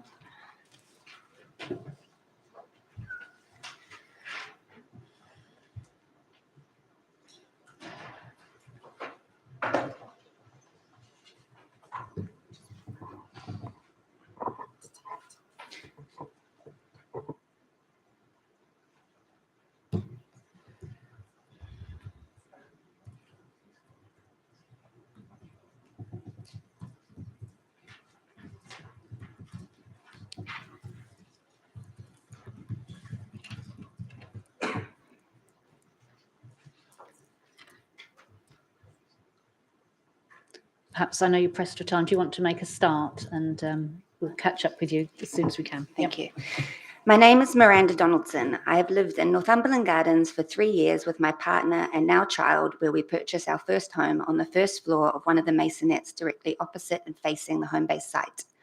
I will be one of the residents most affected by the proposed development of the Homebase site. I've previously informed the council and the planning committee that I strongly object to this proposal of 473 flats up to 17 stories being built on the Tesco Homebase site, and I'm relieved to see this review taking place and have the opportunity to speak to the inspector to highlight residents' concerns. I would like to illustrate to you what it's like living in an area at the moment with the current infrastructure, which is already very stretched. I have a 10-month-old son and already struggle regularly travelling by bus, as the maximum 2 buggies allowed are already on the bus when it gets to me. Because of this, I find myself never able to get to appointments on time, or I am forced to drive, adding another car to the road, which adds to congestion and is the opposite result of what we want for our borough. Public transport in the area is already at capacity. The H91 bus is often full and you cannot board. Not to mention the significant delay on the H91 bus through Chiswick. Now there are no bus lanes, and the multiple bus routes passing through there are now sharing the one lane of traffic to make way for a ridiculously wide cycle lane. This is the main artery for residents in this area to get to tube stations, and if it is full, we are stranded. The train is also full when businesses are running at capacity, and only 2 to 4 trains an hour via Cyan Lane. It also does not travel on a route which is easily transferable into other areas of London. Again, the H91 is used to ferry in between other TfL services, but is very unreliable now. How will the transport services cope with the addition of all these new residents to fill the 2,150 homes across both sites? One additional bus route proposed from Osterley to Ealing Broadway isn't going to solve the public transport problem for an additional 5,000 or more extra residents in the area. Where are the additional rail connections that we so badly need? These must be committed to and made before any development can be approved on this site. The intended vehicle entrance for the new Tesco building is far too close to Gillette intersection and will most definitely cause a tailback into the intersection. The road outside of Cyan Lane towards London Road is already gridlocked during peak hours without any traffic for a popular supermarket. The developer's modelling did not accurately show the issues and cannot be relied on to make a decision about the impact of traffic in the immediate area and the intersection. In addition, the inspector needs to be aware that on Rugby Saturdays at Twickenham, the Twickenham Tesco's is closed, and therefore the Osterley Tesco's has an enormous increase of customers. Currently on these days, traffic on Cyan Lane is gridlock heading north through Gillette Corner. Just this Saturday gone, with the England-Ireland match, traffic was gridlock outside my home for most of the day, travelling across the junction. When Tesco's will be outside opposite my home, the traffic will not be passing, but queuing to get into an entrance within 50 metres of a major intersection, with increased cars turning down Cyan Lane from Gillette Corner. It will be mayhem. As residents, we have also tried to bring to the attention of councillors and the developers that the Cyan Lane intersection between the A4 and London Road is an emergency service artery route, including a 2-lane bridge, and the extra traffic in this intersection for Tesco's will cause further gridlock and delay to emergency services coming from the hospital. I don't understand how this can be ignored. I will be returning to work from my maternity leave next month. The only nurseries within 10 minutes walk from my house are completely unaffordable for an average salaried person, and I'm having to look further away for more reasonably priced nurseries to be able to afford to go back to work. Something I cannot believe as a person in gainful employment, I am priced out of basic necessities to return to work. My experience will be the same and presumably even worse for new families and put more strain on Hounslow services and finances, which I myself don't qualify for, with the percentage of affordable homes intended in these developments. I can only imagine the same difficulties will be had when trying to secure primary school places when my son is of age, as the area seems to have increased its secondary school numbers without any provision for more primary places. The same concerns would apply for young families moving into the new developments. I have heard a suggestion that these children would go to a new school in Leighton Road in Brentford. As only 1/5 of flats would have a parking space on the Homebase site, most parents would need to walk 1 mile along a busy, polluted 6-lane major route into London. There would be no chance of getting on a bus as traffic on the Great West Road heading eastward into London is gridlocked at commuting times, and the buses are full at peak times anyway. So this cannot be a viable option for young families. Why does the council not care? GP surgeries are already oversubscribed, so that if you are seeking to book an appointment today, the 15th of March, for example, the next available 10-minute slot is after the 11th of April. The available dates are released every 2 weeks, and they fill up in a matter of hours. It is extremely difficult to get through the GP surgeries on the phone. I have been on hold from 13th position for over an hour to get an appointment for my newborn son. And I haven't heard a peep from the health visitor in 8 months, even after our last interaction was raising concerns of my son's head shape that in the end required cranial surgery at Great Ormond Street Hospital. I'm one of the lucky ones who could afford to seek second opinions for my child when free public services in the borough failed us. Community leisure centres are overstretched, and with Brentford Fountain scheduled to close, where are our children going to be able to learn how to swim when the current waiting list for children's swimming lessons is over 2 years at Isleworth Pool? We even have to queue for swings at local playgrounds, which is very sad. I do not understand how the council can justify increasing the population at this location for more families to be insufficiently supported. I also have valid concerns around daylight, sunlight, and overshadowing. As is shown in the developer's sunlight assessment, the houses opposite on my street, Northumberland Gardens, with front gardens, will get no sun in the morning, and the evening sun is already blocked by the 6-story storage building gone up on the corner. We are very concerned about this causing damp issues with no sunlight in the homes due to these developments planned at an unnecessary 17 stories. This must be considered unacceptable for standard of living conditions and a breach of our right to light. Our east-facing windows, which currently have full view of the sky, will not have even a glimpse of skyline if this development at the intended scale goes ahead. We will be overlooked by windows directly into our homes from top to bottom, left to right, and robbed of direct natural light, which we currently have into our homes.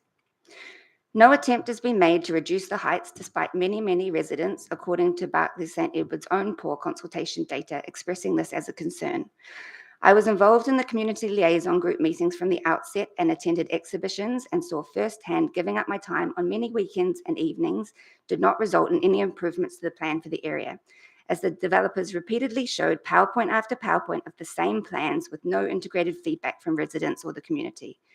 The engagement with the community has been very poor for a development of this size, and very little consideration or revision has been made to the plans for the site based on feedback from residents. Their proposal next to our maximum 2-story residential Northumberland estate homes to be facing 7 to 17 stories out of our living room windows is totally inappropriate. I hope you have had a chance to see the 3D model next to the doorway, which shows my home dwarfed across the street. The promises for improvement to traffic, transport, and public spaces are not verifiable or concrete. They will be delivered. There is so much more the developer could have done to listen to the local community, and I think this is a red flag to the disregard for our Osterley Sign Lane community, who are the ones who will have to live with this for years to come. 15 years of construction alone, dust and disruption to our daily life without compensation. The design of the building is also completely out of character with the area. Although the developers and the architects insist they are trying to keep the Art Deco look of the Golden Mile, the flagship building they are proposing looks like a large cruise ship parked on the A4 junction, a large glass eyesore. The lines may be horizontal, but that is where the likeness ends. The skyline heading west is completely dominated by this intended structure, and it is not pleasing to the eye. It does not look like any of the other buildings and is an insult to the historical Gillette building opposite. I am not against development at a more appropriate scale at this site. Time and time again, we are told this is identified as an area of opportunity. At what cost to residents? Opportunity does not have to mean overdevelopment. It is blatantly obvious that our local basic infrastructure is already stretched beyond acceptable living standards in its current state. I do not understand how the Planning Committee could approve these developments, or that they can be even considered when the infrastructure is not being improved to support the significant increase in population. The fact this review is taking place is encouraging that I'm not the only one concerned. Affordable home schemes bring families. More of all the experiences I have explained in my statement with no consideration for the impact on residents and families trying to do their best to live in a borough that clearly does not put our well-being first. There are no buildings of this height in the vicinity of the site, and the site is on top of a hill, from the closest location of similar towers in Brentford, making it incomparable to actual visual height.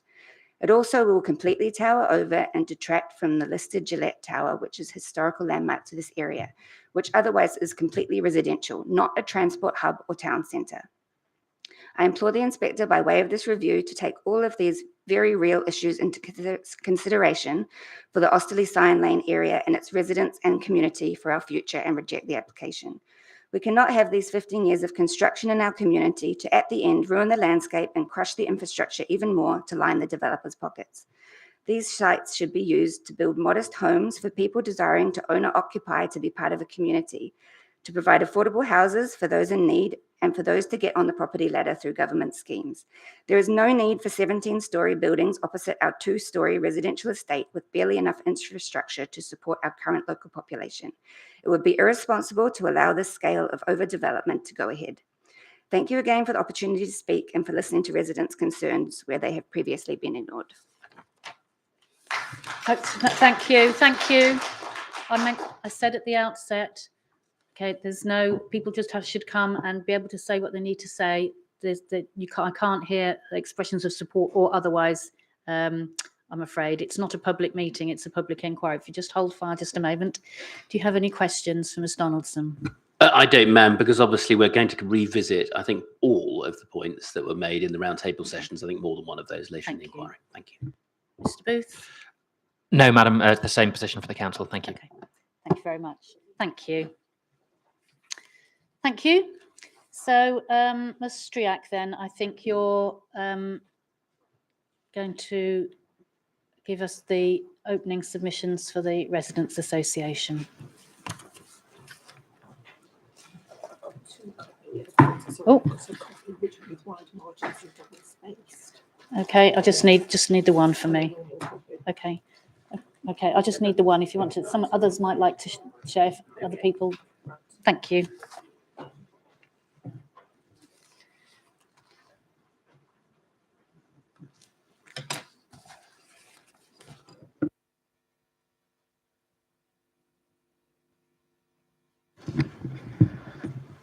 Thank you. And I can say good morning because we're just before midday. Thank you. So we've got the first slide. So my name is Barbara Striak. I am a member of OGRA, the Osterley and White Green Residents Association. I'm here with two of my colleagues, Mohsen Zikri and John McNulty. And we're here today to represent the views and concerns of our residents about these two proposed developments. Hounslow Council, our council, is spending in excess of £275,000 on this public inquiry to defend their decision to approve these developments. The applicant, a FTSE 100 house developer, is no doubt spending much, much more than that. We, as local residents, a local residents association, do not have access to limitless public or private funds, and therefore would like to thank the Planning Inspectorate for their support during this appeal process. Unlike the other parties who have just presented, we do not have legal or planning qualifications. However, our qualifications are that we know the area extremely well and take an active and informed interest in its evolution. We know what's good about the area and also its shortcomings. Between the three of us, we've lived in this area for 115 years. It's not unusual for many of our residents to live here for many decades. The council should know, yet fails to acknowledge or respect the fact that our area is where people settle, bring up families, enjoy living here, and as you have heard, as a result, stay for a long time. Our qualification is local knowledge and understanding, a connection with the environment that we occupy. Our residents value and respect the area. We care about its environmental qualities and the well-being of those who live here. It's critically important to state that we have never opposed development on these sites. We all need a decent place to live, somewhere where we can bring up our families and prosper, somewhere where we can put down roots and call home. Redevelopment must provide housing that fits in with the area's residential character, its heritage, and also meets cross-sectional housing needs. I would hope we can agree that it is essential that future residents are provided with a healthy living environment. They are guaranteed access to adequate public transport, the necessary local infrastructure and utilities, as required not just by planning guidelines, but what is necessary to have a healthy and happy existence. We have seen that the applicant has tried to show that there is support for these developments, yet little is said of the fact that Hounslow Council received 800 letters of objection to the applications. This is in contrast to the 30 letters of support. However, we have a council that point blank refuses to upload planning application representations to its planning portal. So much for public transparency and openness in decision-making on planning in Hounslow. Other boroughs in London are not as secretive.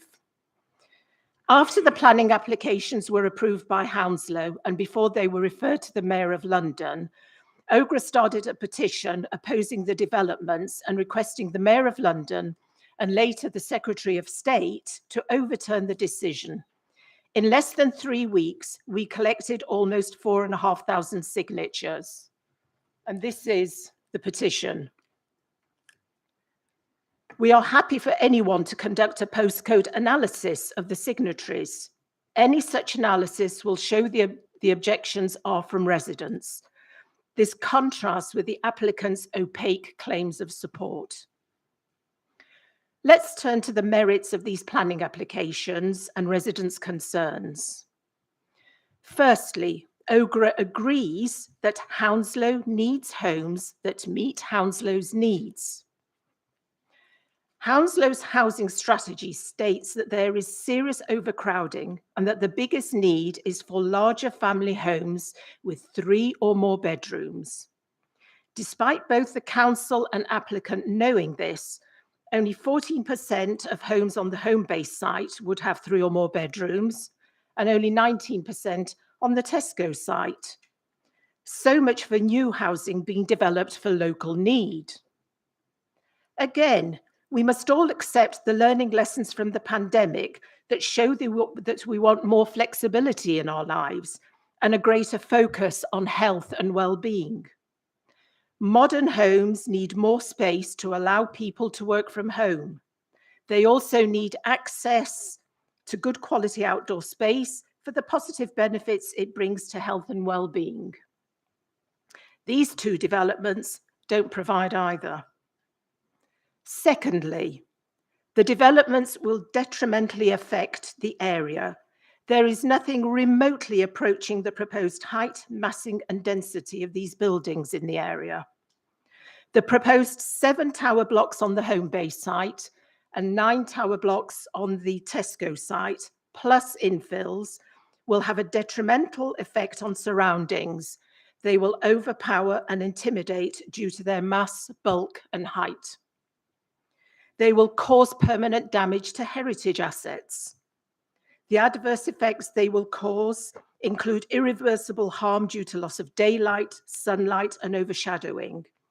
Too many of the flats on both sites are single aspect.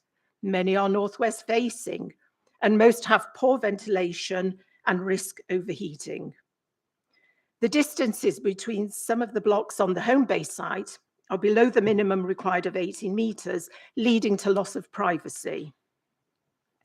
The open spaces on both sites are simply too small for the number of new residents they are designed to support. In the case of the Homebase site, open spaces on the podium will be unusable for most of the year due to adverse environmental conditions like aircraft noise, wind, pollution, etc. The pressure to build new homes should not mean poor quality is better than no housing. The density of 338 homes per hectare on the Homebase site, 308 on the Tesco site, overall 314 homes per hectare across the two sites, that exceeds anything in the area. By way of comparison, the development on the old Hounslow Civic Centre site, a town centre site, is about half that at 178 homes per hectare. The proposals at Griffin Park in Brentford and Hounslow Cavalry Barracks are even less at 109 and 91 homes per hectare, respectively. The highest blocks on those sites are 6 to 9 stories, not 17. Thirdly, let's consider the impact of the bulk and height of up to 17 stories of both developments on the character of the surrounding area. The towers will dwarf and dominate its suburban and historic surroundings, especially the 2-storey homes nearby, along with the Grade 2 listed buildings, namely the Gillette Building, the Scion Clinic, and others. There will be a considerable negative impact on the context and character of the area. Our professional 3D model, which is behind us here, and the photographs and visualizations which have been produced clearly show the true impact on the area. And the next few slides will show what the developments would look like and how they would impact our area. So if I could have the next slide, please. This shows what the current Homebase site would look like from the footbridge over the A4 near Curry's PC World. Note how small the access storage building is on the other side of Gillette Corner, next to the huge towers on the Homebase site. If I could have the next slide, please. Here we see what the current Tesco site would look like from the car park at Grasshoppers Rugby Club.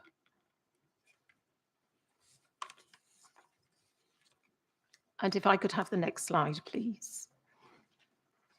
And this shows what the current Homebase site would look like from Rothbury Gardens on the Northumberland estate.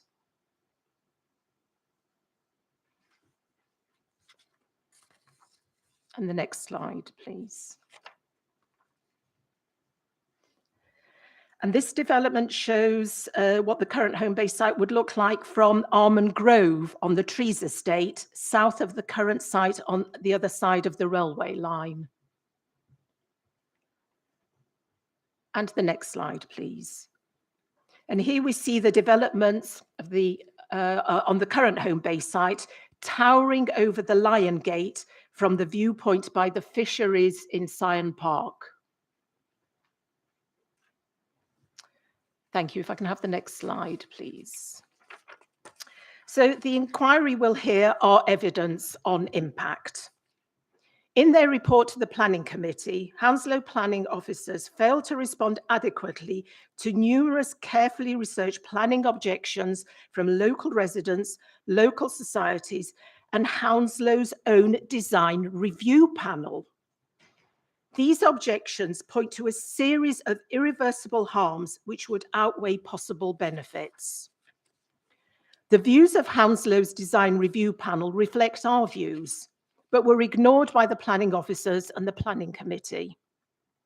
The review concludes that on the Homebase site, the quantity of the development, the massing, the number of single aspect units is excessive. The Tesco site was found to have too many units, insufficient quality of accommodation, and poor treatment of the public realm and heritage. These serious concerns and many others of significant importance remain unanswered. Fourthly, our heritage assets will be affected. Listed buildings like the Gillette building will be dwarfed by the tower blocks of up to 17 stories. And the views from Kew Gardens and Syon Park and Osterley Park will be affected by tower blocks plainly visible on the skyline. And I'd now like to hand over to my colleague, John McNulty. And if we can have the next slide, please. Thank you, Barbara. Hope you can all hear me. Fifthly, we turn to public transport and roads. Some of you might not recognize that this slide shows the busy A4 coming up to Gillette Corner, and this is looking westbound along the A4. The public transport in the area is described as poor. It has a public transport accessibility level of 2, PTAL that is, of 2, rising to 3 at the southern extremity of the Homebase site and falling to 1 at the northern extremity of the Tesco site. And this is where 0 is worst and 6B is best. So PTAL of 2 is classified as poor. And it is surely unprecedented to propose such high density developments with 2,150 new homes and circa 6,000 new residents on sites with such a low PTAL. The proposals fail key policy tests in the London Plan 2021, where policy D3 states that the higher density developments should be in locations that are well connected by public transport to jobs, services, infrastructure, and amenities. And London Plan Policy D2 states that the density should be related to the site's public transport connectivity and accessibility. It further goes on to say that development should only go ahead when sufficient infrastructure is in place. And London Plan Policy SD1 states that the Great West Corridor Opportunity Area enabling infrastructure is classified as nascent, i.e. not yet planned. And this includes the mooted Southall Rail Link and the West London Orbital. What we know at the start of this inquiry is that there are no plans or funding for additional infrastructure capacity on the already crowded South Western Railway Hounslow Loop, which serves Syon Lane Station. In addition, TfL has shelved the track and signalling upgrades needed to realise full line capacity on the nearby Piccadilly line. The only funding for transport connectivity is a contribution towards TfL bus services that may be required as a result of the two developments. And this may be a new bus route from Osterley to Ealing Broadway, which will do little to improve the poor PTAL rating of 2. There is no substantive DFT or TfL funding available for the critical enabling public transport infrastructure, and no assurance that there will be any for the foreseeable future. So what about roads in the area? TfL has disagreed with the applicant's claim that vehicular traffic at Gillette Corner will decrease as a result of these proposed developments.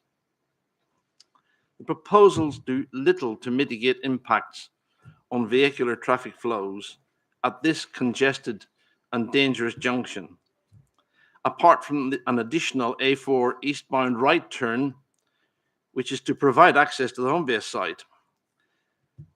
The impact of vehicular access and egress from the new Tesco store has not been adequately addressed, and we will believe this will cause congestion, especially at weekend. And we've just heard a powerful witness statement from a previous speaker who lives opposite. The proposals for pedestrian and cycle crossings at the junction do not satisfy the Mayor of London's Healthy Streets policy, where streets and junctions should be easy and safe to cross for everyone. There are parking spaces for fewer than a quarter of the homes. This is much lower than the recommended 1 space per dwelling for PTAL 2 and surely unacceptable. But rather than have more cars and more parking, we are arguing for better public transport, especially those additional rail links. But as we've explained earlier, that's not going to happen, at least not for many decades. The 15-minute neighbourhood requires residents to have access to most, if not all, of their amenity needs within a 15-minute walk from their home. We have shown in our written submissions to this public inquiry that there will be few amenities located within a 15-minute walk. This will mean more use of taxis in pressing circumstances, thus exacerbating traffic and pollution problems. Air pollution at Gillette Corner exceeds the current UK and EU guidelines and misses the World Health Organization's new safe limits by a large margin. Hounslow estimates that more than 100 deaths can be attributed annually to poor air quality and says it is committed to reducing people's exposure to poor air quality. GP surgeries in the area are already at breaking point, and we've heard about that from a local resident who lives opposite. Those of you who live in the area know how difficult it is to get an appointment to see a GP, any GP. More residents will increase demand on the West Middlesex Accident and Emergency and the Urgent Care Centre. There is a vague proposal for a GP surgery on the Tesco site, but that is not the right location. One is needed on the Homebase site, but none is planned. I would now hand over to my colleague, Mohsen Zikri. And if we can have the next slide, please. Thank you, John. The two sites present a unique opportunity to deliver state-of-the-art sustainable developments which enhance the built environment and respond positively to fast-moving climate change and sustainability issues. Unfortunately, these benefits didn't materialize in the scheme proposed by the applicant, a FTSE 100 developer expected to take a lead on these issues. The architectural design and the facade's typology do not deliver the sustainability results expected in an energy-critical era, but concentrate on maximizing rather than optimizing the developments. Solar panel provision is a late addition that delivers a very modest renewable energy and is not coordinated with key building elements.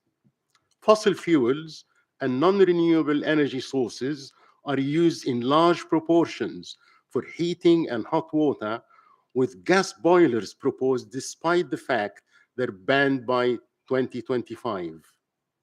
The facts are that only 51% of the energy consumed will be zero carbon on the Homebase site, and only 60% on the Tesco site, which undermines Hounslow's pledge to be carbon neutral by 2030 and requiring new homes to be constructed to a zero carbon standard by 2025.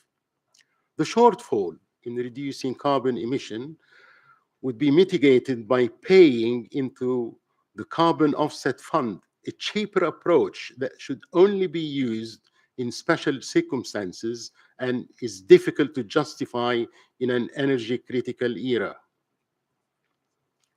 The proposed tall buildings are not environmentally friendly due to their intensive energy dependence on passenger lifts, extensive use of concrete and steel, and hence their massive contribution to CO2 emissions.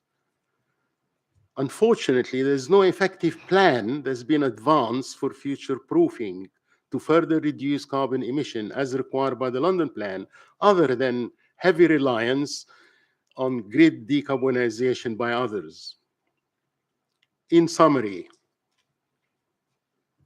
these developments fail by a very large margin to meet objectively assessed housing needs in Hounslow, which require considerably more family-sized units, 3 and 4 bedrooms, not more studios and overcrowded 1 and 2 bed flats. The poor public transport, as we've heard from John, in the area is already stretched and would be totally inadequate for these high-density developments. These developments do not tackle the GLAs and Hounslow climate emergency, and in fact, make it worse. The serious concerns of the Hounslow Design Review Panel have not been addressed. The harms would outweigh the benefits. Lessons learned from the pandemic have been ignored with respect to types and quality of accommodation, as well as the quantum and usability of the outdoor areas. This application conflicts with planning policy on a number of major counts, particularly relating to building high-density development in areas with a poor PTAL. For all these reasons, these applications, Ma'am, we believe should be refused. Smaller schemes at a much lower height and density, maximum of 6 stories, would be an appropriate solution. The access storage building opposite Homebase, initially proposed to be at 14 stories, then 11, and now 5, was approved at the height to not exceed the height of the Grade 2 listed Gillette building opposite. A suitable replacement for the Tesco site would be a 21st century equivalent of the local Wyke estate, with plenty of houses, low-rise blocks of flats, and generous open spaces. All necessary public transport and roads infrastructure would need to be completed before the developments are authorized for occupation. We need more good quality homes, not more homes at any cost, ma'am. This is not a tick box matter of housing numbers. It is a serious matter that will affect people's lives, not just now, but for the future. We need well-planned, thoughtful developments that help solve the housing crisis and provide people with good places to live. Very few people choose to live in a tower block, but the lack of choice, which developments like these bring, offers no choice. These proposed development will adversely impact the area for decades and many generations to come. Is this the legacy we want to leave? Ma'am, we say no and ask that both applications should be refused. Thank you. Thank you very much. Thank you.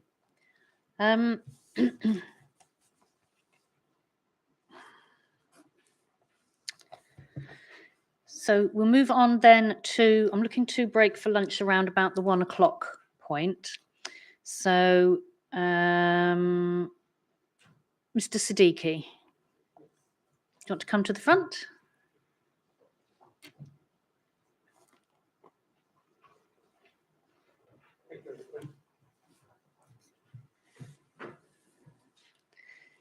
Do you have anything in writing? Yes. Okay.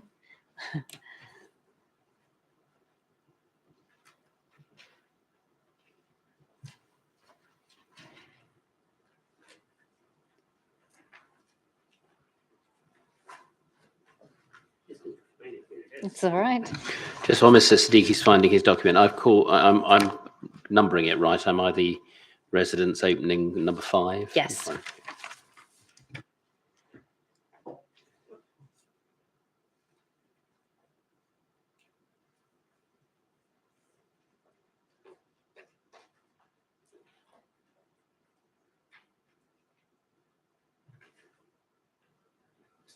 Okay, so is that the only copy you have?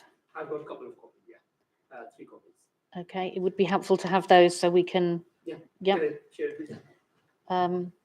Thank you. Perhaps a copy for Mr. Warren.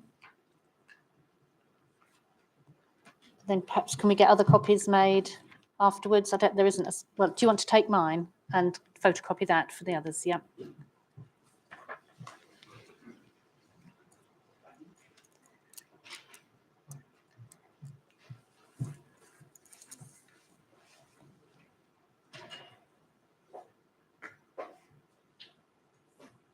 You need to turn the microphone on. That's it. Should I Thank you. start, yeah? Yes. No, thank you very much, ma'am, for giving me the opportunity. I speak as a local resident who has been here for many, many years. My children have grown up in the area, and the whole kind of, locality is very family focused living in the area. And we, as community, has contributed a lot. That's why this area is considered to be kind of, high, a desirable area for families to live in. And I'm here today just to sort of, highlight that the circumstances when this planning permission was put through and where we are now have changed considerably, considering the infrastructure development in the area. And we have a major change which comes from the movement of the GSK offices from the area, which is already 100,000 square meter overdeveloped building available, which will be vacant very soon.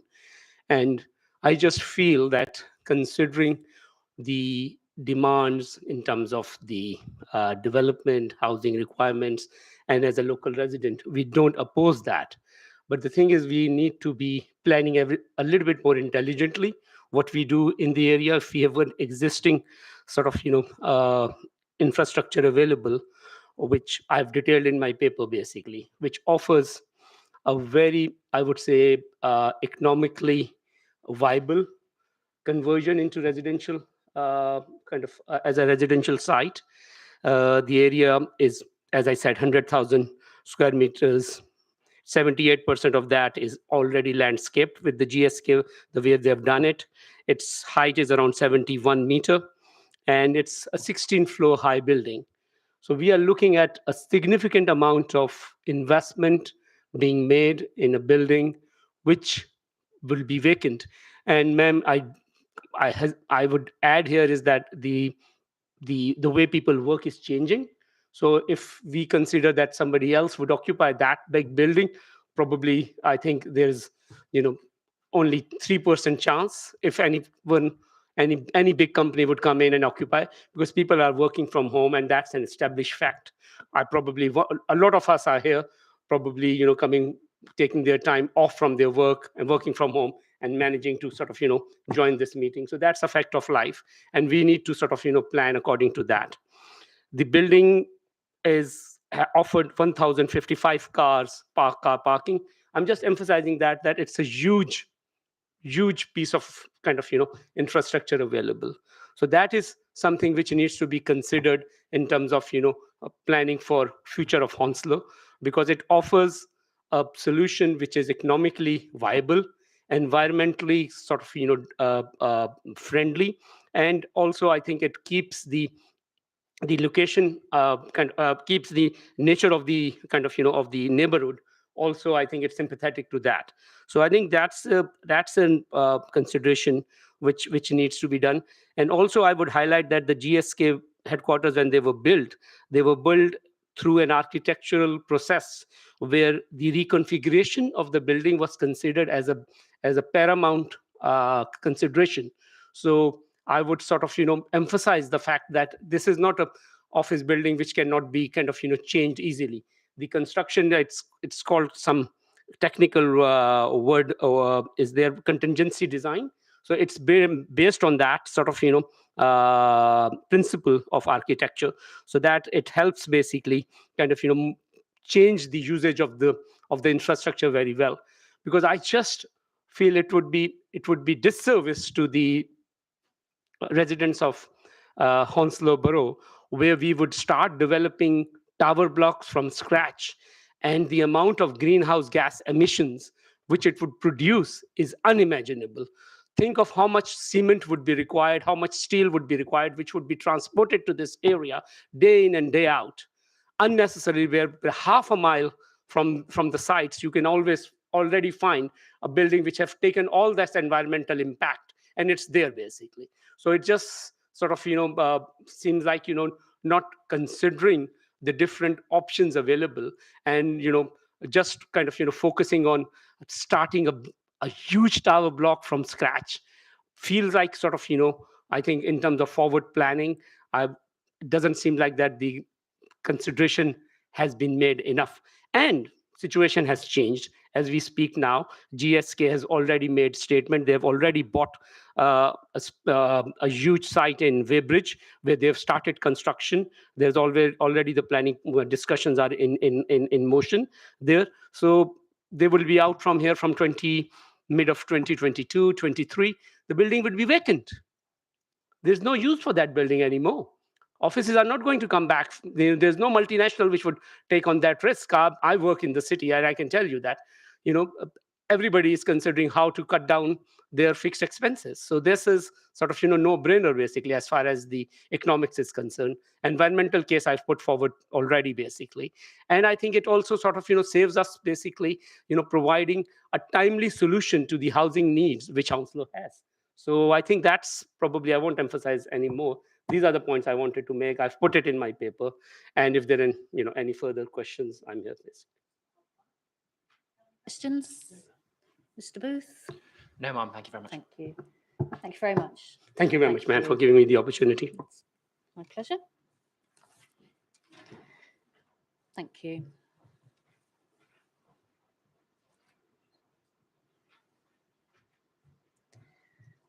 Thank you.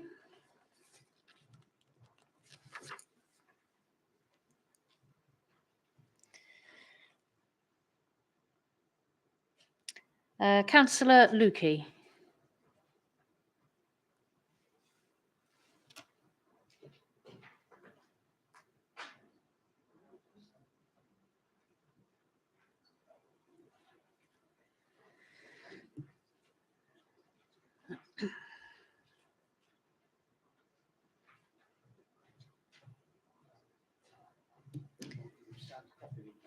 Okay, then perhaps give that to Mr.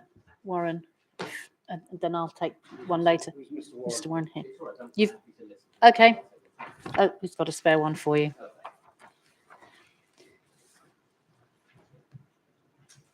Thank you very much, Councillor. Thank you, ma'am. This presentation is on behalf of all three ward councillors. We've previously written to you and others on this matter. Councillors Rossley and Spring Grove Ward have followed, pursued and worked with individual residents associations and amenity groups since the protagonists of the two developments publicly revealed their schemes in May 2019, almost 3 years ago. Between us, we have combined 22 years of representing this part of the ward. I was ward councillor and worked with residents and businesses on Sign Lane during the planning application process for the existing Tesco in 1992. As ward councillors, we are not against any development, but are averse to schemes that are not fit for the area, for the needs of their local residents. Representatives should expect the best for their residents and the future occupiers of any homes developed. We should not settle for less and urge support for a development which would be above sufficient in terms of quality and infrastructure to support it. We should like the inspector, ma'am, to consider the content of this address and to also appreciate the expert presentations and arguments to be made by and on behalf of the people of our neighbourhoods in North Isleworth these next few weeks. This will not just be a David and Goliath occasion against resource and bought-in prose, but one to be argued by real experts who know every bit of pavement, all directions of traffic, every inch of station platform, the total time it takes to get a doctor's appointment, the full sniff of air pollution. Osterley and Spring Grove Ward currently has just over 13,400 residents. Combination of these proposals could almost increase this by 50% without the required capacity to cope. The developments as they stand are too big, the equivalent of land in something with a population size of Frimley, a town in the Secretary of State's constituency, here in Isleworth. Both proposals are schemes that are out of time. The applicants have failed to adjust to pandemic conditions as much as they have ignored absolutely any ideas offered by our residents. Consultation resulted in what looked like a pre-sale marketing brochures and merely digital promotions accompanied by loaded questions whose so far unpublished outcomes say more about the local community's take and the proposer's imperatives than any amount of persuasion likely to be offered by the developer during the coming weeks of your inquiry. The developer promised scale models, but these were never delivered. thus leaving it to the Osterley and White Green Residents Association to spend its limited resource on commissioning an accurate piece. These applications are the largest ever seen in such a relatively small geographical space anywhere in the borough. The developer jumped the gun before the ink on the draft revisions of the Hounslow local plan were hardly dry, and the Secretary of State had yet to appoint an inspector to lead the public inquiry. Whichever way presented, these developments would be an adjunct to the Northumberland estate, Cyan Lane, Oaklands Avenue, and the Wyke, not the eastwards facing Great West Corridor, as because of our largely residential nature, it has little in common with the rest of the stretched Chiswick roundabout. Like residents, ward councillors are not averse to development on either site, but do have numerous concerns, serious questions and genuine worries about infrastructure, traffic, transport, housing heights, size, mix and design. The Planning Committee of 8th of April 2019 will not be revisited, but we would welcome closer examination of assertions and proposals suggested in these schemes back then, now being touted as a scale equivalence locally as the Death Star and Battersea Power Station, but without Gilbert Scott's glamour. Please assess the valid points raised by all parties, including those raised by Historic England, on the impact of the proposed developments. Their impact, not just from the Thames, Osterley Park, Kew, Syon Park, but also those familiar and comforting to the more plebeian of the Gillette Tower, visible from hundreds of homes around the Great West Road and its approaches. I also raise the loss of open aspect to and from the Grade 2 listed Sutcliffe and Farmer Centaurs Pavilion, should this scheme go ahead. Please take a very close look at the road and public transport proposals. Transport for London maintains its reservations on both, but particularly the Homebase scheme. Subway painting and lighting is no substitute for pedestrian safety, nor the convenience that residents and workers at Sky HQ have clamoured for over the years, surface crossings of the A4. We're glad that the findings of the design review panel, critical of both schemes, are now to get a proper airing. Their highlighting of both schemes' shortcomings, advising but ignored by the developer. The panel was certain that for certain huge amount of new housing, the Tesco footprint compromised their ability to provide good enough public realm. They saw no clear vision of the two sites, nor a commitment to improve crossing at Gillette Corner. The panel maintained their concerns about limited and unmanageable amenity space and safety, particularly concerned with how potentially unsafe these cut-throughs between blocks are likely to be. Please spend time on the design review panel analysis on quality and the way anyone would be able to maintain comfort living in a semi-dual aspect flat. More than 27% of the units on the Homebase site would have this feature, just one window on, really, just one aspect. We are very concerned about the impact of these schemes to the existing 20 properties in Northumberland Gardens. You've heard from Mandy. Opposite Homebase and further homes on Rothbury Gardens and Hexham Gardens, the roads behind. And you've seen the picture. Each maisonette will be overshadowed and each will have windows affected, all by at least 20% and some by as much as 40% and over. Along with limiting light to more than a quarter of potential new properties. The 10 stories high and bulking of this development, Homebase, will darken the living rooms and bedrooms of our existing residents. Transport infrastructure are significant concerns at these sites. We understand that these are within an opportunity area. Some form of development would be welcome, but the balance in this situation is askew. The developer talks about average PTAL, but Transport for London have assigned a public transport accessibility level rating of just above 1 in Osterley. The transport assessment stated that most of these sites are PTAL 2, but might, after many unfunded and de-scoped projects, become a PTAL 3. Since a planning decision, further cuts to South Western Railway services would cancel any forecast improvement. There are no guarantees for the reference and promoted train schemes. There's no TfL money for the previously vaunted West London Orbital. With any Department of Transport resource now being allocated northwards, the proposed Southall link to Crossrail is destined to remain a household waste and aggregate service. Without real and proper infrastructure, not available for such proposed development densities, we would not in the least regard this as a sustainable development. Reviewing the traffic studies, the report talks of much longer queues to access sites and the Great West Road than observed at present, and suggests that the impact of the local road network may be significant. TfL do not believe nor trust the developer on their suggested number of servicing trips for this site, leaving neighbours, residents, pedestrians and other road and footway users with potentially illegal and dangerous on-street servicing of the store. Whilst welcoming storage spaces, currently fairly average tracks along the Great West Road mean that road is not safe to cycle on through well-used and already dangerous junctions with poor air quality at present. Limited car parking at these development sites will force occupiers to park in neighbouring roads, impacting on existing residential amenity. It is neither acceptable nor correct that current residents should have to experience long hours operation of controlled parking zones in a few years' time because of poor planning today. The developer speculates that COVID outcomes may reduce transport usage. TfL already predicts transport numbers will be in excess of the pre-COVID baseline in 2025. That this scheme, if approved, would begin to be occupied at that point, yet it appears this later modelling has not been considered.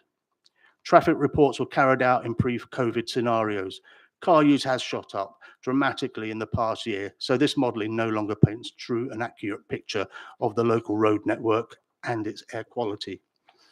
Travelling by tube in a normal year from Osterley Station or indeed Boston Manor, commuters are familiar of waiting at the platform trying to board London-bound Piccadilly line trains, with each one arriving at full capacity.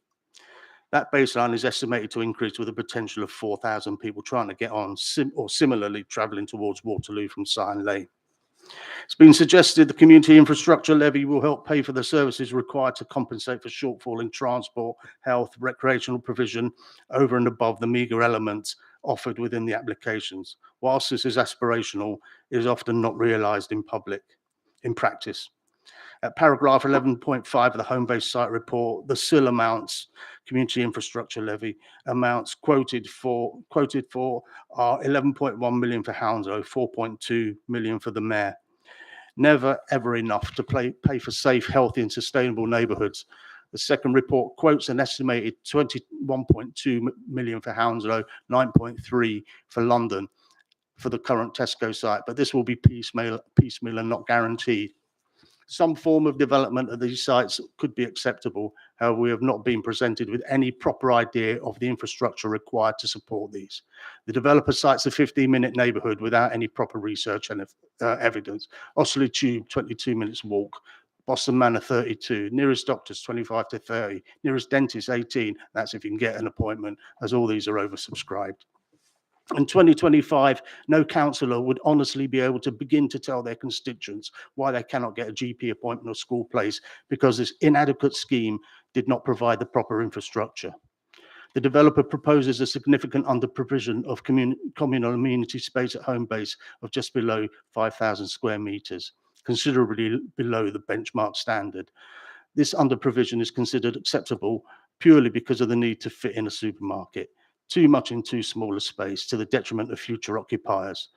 2,370 square metres of play space should be provided for 240 children, yet 500 square metres less than that. Strangely, the developer considers it acceptable to make up provision over half a mile away on the other side of the railway track into Brentford End. We should also add there's been absolutely no discussion with Osterley and Spring Grove ward councillors nor our residents on any amenity needs or suggestions for legally agreed community provisions arising out of these developments. We would argue Section 106 contributions should be directed towards improvements at Osterley Park, should it go ahead, to improvements at Osterley Park or Jersey Gardens, much closer to the proposed 1,600 plus units at Tesco site. We as local ward councillors believe the scheme is not right in its current form. We ask the inspector, ma'am, to strongly recommend to the Secretary of State that he should insist that the developers have to make the time to go back and get it right. Most people are now in the market for bigger units to allow for working or recreating from home. This proposed scheme was developed long before the shift in work life. This high density needs to be properly justified and balanced in the context of recent new builds and pipeline approvals elsewhere in the borough. Public transport use at present is at a record low, but more people are driving. Please send this back to the applicants to get them to truly engage with the community. A Grampian condition, similar to other large development proposals, such as the Old Kent Road sites, which cannot be fully built out until the Bakerloo line extension starts, has been proposed by us ward councillors. And this is something we believe should be of merit if some of the consent were to be upheld. Through various interactions of the local plan, there has been local consensus formed that there should be no developments higher than 6 stories by established 1930s developments, or more than 10 stories within the Great West Corridor proper. We appreciate there is significant housing pressure, meaning local wishes can always be fully met. However, we feel the disbenefits of this current scheme outweigh the limited numbers of positives, and the scheme should better reflect local wishes at these key sites. We would hope that the evidence presented at this planning inquiry will confirm what many other ordinary folk already know, that very high buildings do not make for sustainable and peaceful communities. There could be alternative and more in keeping schemes to submit, but these have not been considered by the applicant. These developments are still not ready, and if, as applied for, are not refused on grounds of non-compliance with a current and operational national planning policy framework, local plan, amenity, impact on neighbouring properties, inadequate and unguaranteed traffic and transport management, no direct contribution to rail improvements, lack of amenity, and inadequate alternative space, then they should be. Should the Secretary of State be mindful of approving these applications, preferably very much amended in this most sensitive area, more stringent conditions are required, not least the great need for bringing forward the access review before any further work is done. Revisions would include, we suggest, no occupation of either site until the completion of public transport improvements and renewals on the Great West Corridor opportunity area, a Grampian condition. We ask that the condition is tied to all of these. 1, Piccadilly line upgrade. 2, the West London Orbital. 3, Great West Road bus improvements. 4, the Southall Rail link. We believe that this will protect our current and future potential residents by ensuring the infrastructure is in place before development is built out.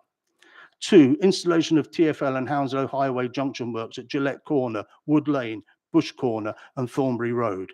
3, a construction plan guaranteed not to disturb any residents on the Northumberland Estate, Cyan Lane, Jersey Road, Wyke Estate and Great West Road. A Section 106 legal agreement to endow an upfront fund of not less than £3 million to support an independent Osterley Sports Network, CIC, to develop and maintain sports and recreation in Osterley and Spring Grove Ward, significantly absent from these applications. A Section 106 legal agreement of no less than 1.5 million to support improvements to Jersey Gardens and 1.5 million for Osterley Park. This development will impact the area like no other for decades to come. It has to be done right. There are too many clear indications that these developments are inappropriate by a large margin. Thank you. Thank you very much. Could you just confirm for me, you mentioned there the Osterley Sports Network, CIC? Yeah. What's CIC? Community Interest Company. Okay. Do you have any questions? I don't, but like others, I think I only have a copy of page 2 of the document. So in due course, I wouldn't say no to a full copy. Thanks. Okay. Mr. Booth, any questions? No, it's the same position, Madam. I need a full copy, but no questions. Thank you. Thank you. Thank you very much, Councillor.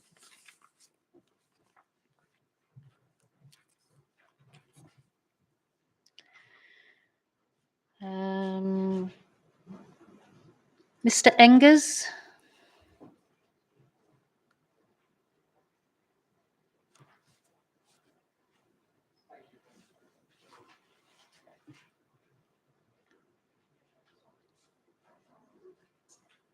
I only have 3 spare copies, so I will get them out and give you one at the end. Okay, thank you. Thank you. Thank you. Thank you.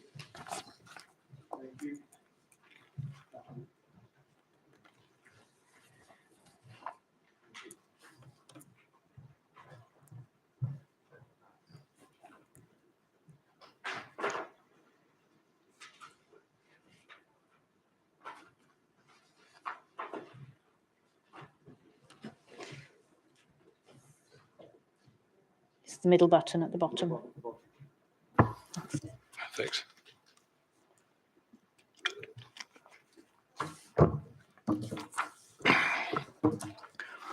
Madam Inspector, my name is Paul Engers.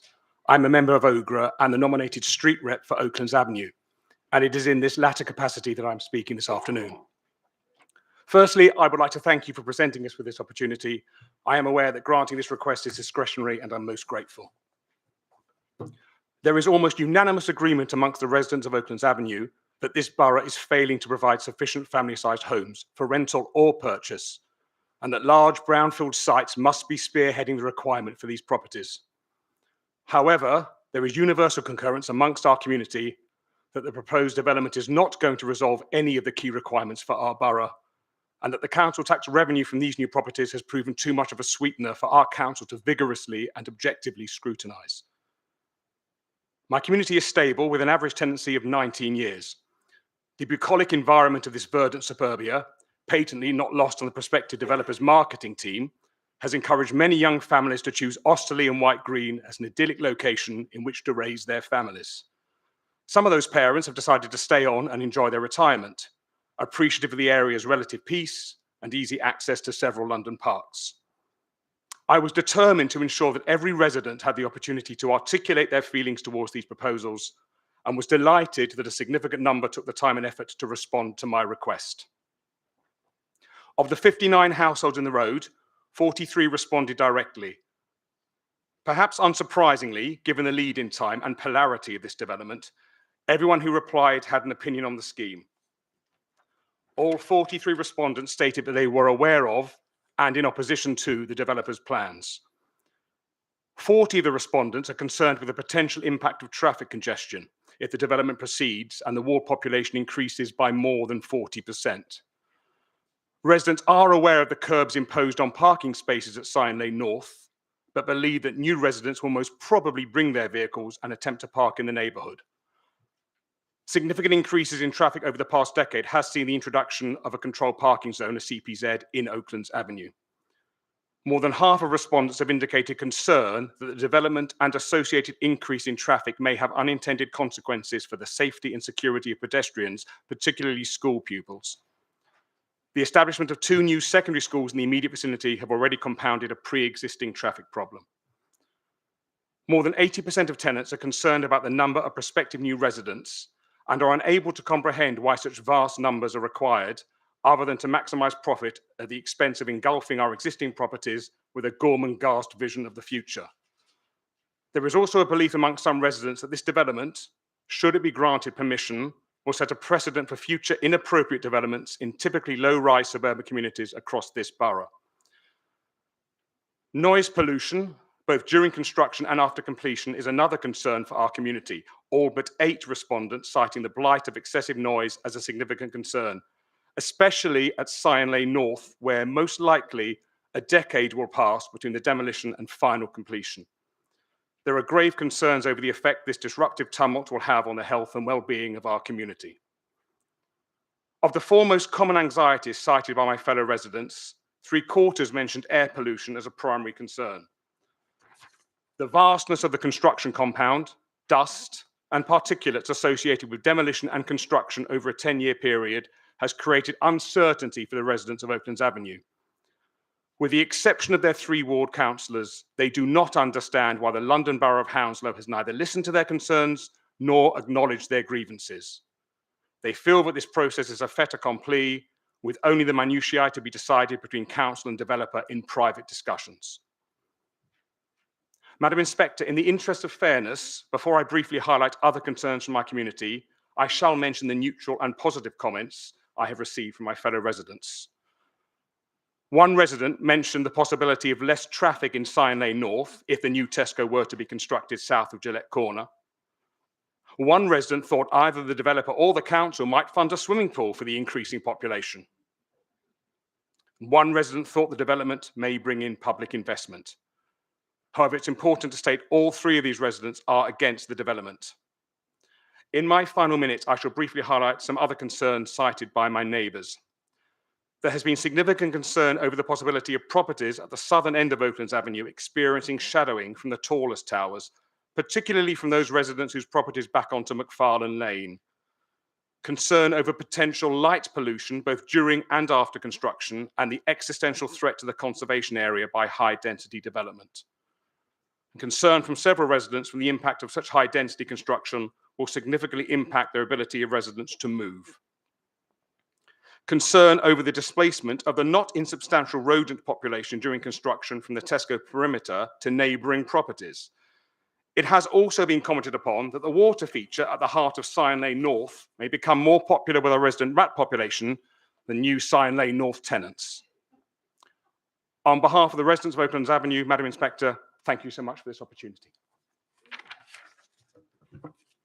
Thank you. Jen, any questions? Thank you. Mr. Booth?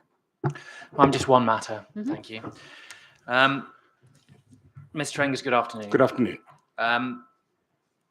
It's really a clarification of the council's position and to put a proposition to you, lest it be thought that the council was accepting of some of the matters that you've just stated. Mr. Engers, I understand and indeed respect the fact that you disagree with the decision of the council's planning committee, that is to say, their resolution to grant permission. That is the decision of the democratically elected members of the council charged with responsibility for taking the decision in relation to the planning applications. As I say, I understand and respect that, but in the first page of your representation this afternoon, you have suggested that, in effect, the council failed to independently and properly scrutinise the application by reason of, I think you're effectively suggesting it's greed for the council tax revenue that caused it to fail to objectively scrutinise the proposals. Mr. Angus, that suggestion I'm going to put to you is not only wholly unjustified, it is entirely improper and constitutes a slight, a very real slight, on the hard-working public servants who serve as planning officers, who prepared an exhaustive report detailing the merits and the harms of these proposals.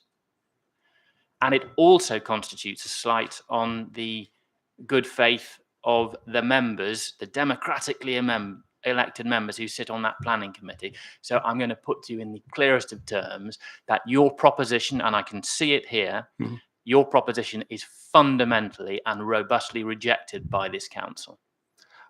May I quickly respond, Madam Inspector?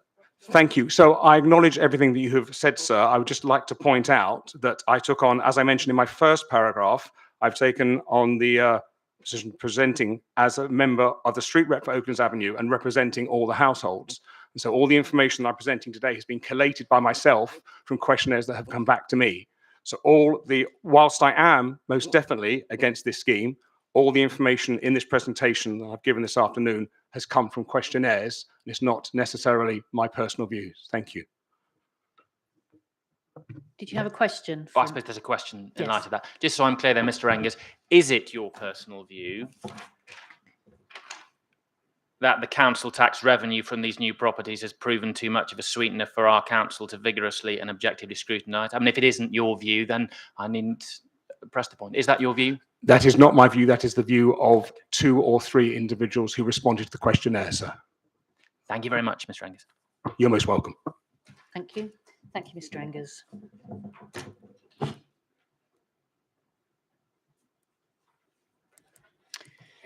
Thank you.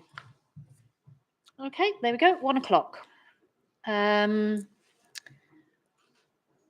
the number of people that we've got to get through this afternoon, I'm inclined to go for just 3/4 of an hour lunch, just to allow a little extra time, because there were more people than I was expecting have elected to speak this afternoon. So we'll adjourn now and resume at 1:45. Thank you very much.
This will do two things.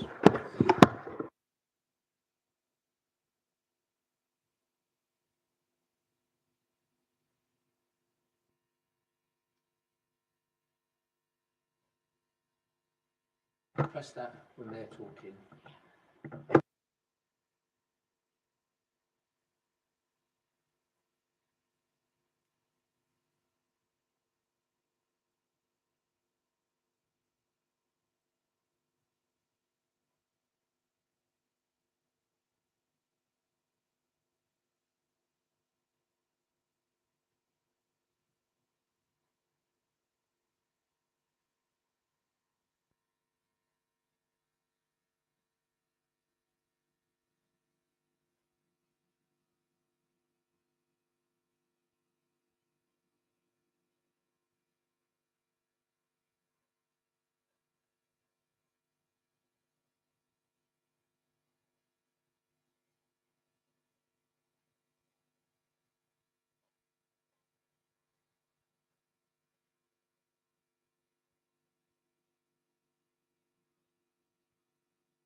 Thank you. If you could take your seats, please. Thank you. Is there anything that's arisen over the adjournment that I need to be made aware of from any party? No? No, Madam. May I just raise one thing, ma'am? And it's I'm not seeking to make a particular point myself about it, but you asked, I think, near the beginning of the inquiry, for reasons I understand, about whether anybody wanted to record the proceedings. Yes. And we've just seen some footage from the live feed being put on Facebook and so on. So I just draw that. I'm not complaining. I just draw that to your attention, ma'am. Thank you. So I don't know who's responsible for that, but I did make an announcement at the very start, asked if anybody was intending to record or film the event, and that included the use of digital or social media. So is there anybody here who's done that? There are implications. People need to be aware if that's being done. It's going out live on Facebook. What you do find is that local amateur media outlets will take it on Facebook and then they will publish it, something like for TV Today or similar. So unless we do not do that, Okay. Okay. In that case, people need to be aware then that other people may be recording it and distributing it elsewhere that you've got no control over. The problem is that any recordings need to be used responsibly. Yeah. I know it's out of our hands. We can't control it. Yeah, well, there's a load of buying costs around here, and Okay. Well. Okay. Thank you very much. Thank you, Mr. Warren. Anything else? No. In which case, do we have Dr. Rutherford? Yes.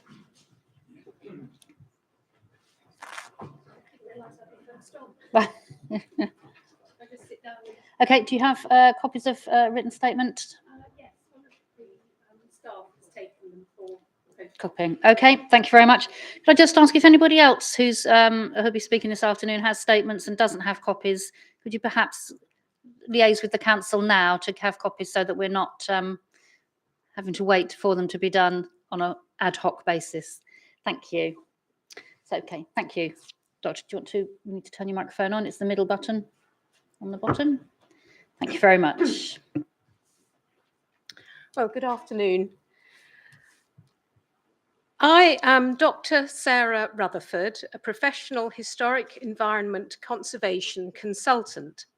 I've been a practitioner for over 30 years, specialising in designed landscapes of the highest significance in the UK and Ireland. I'm appearing pro bono on behalf of the Gardens Trust.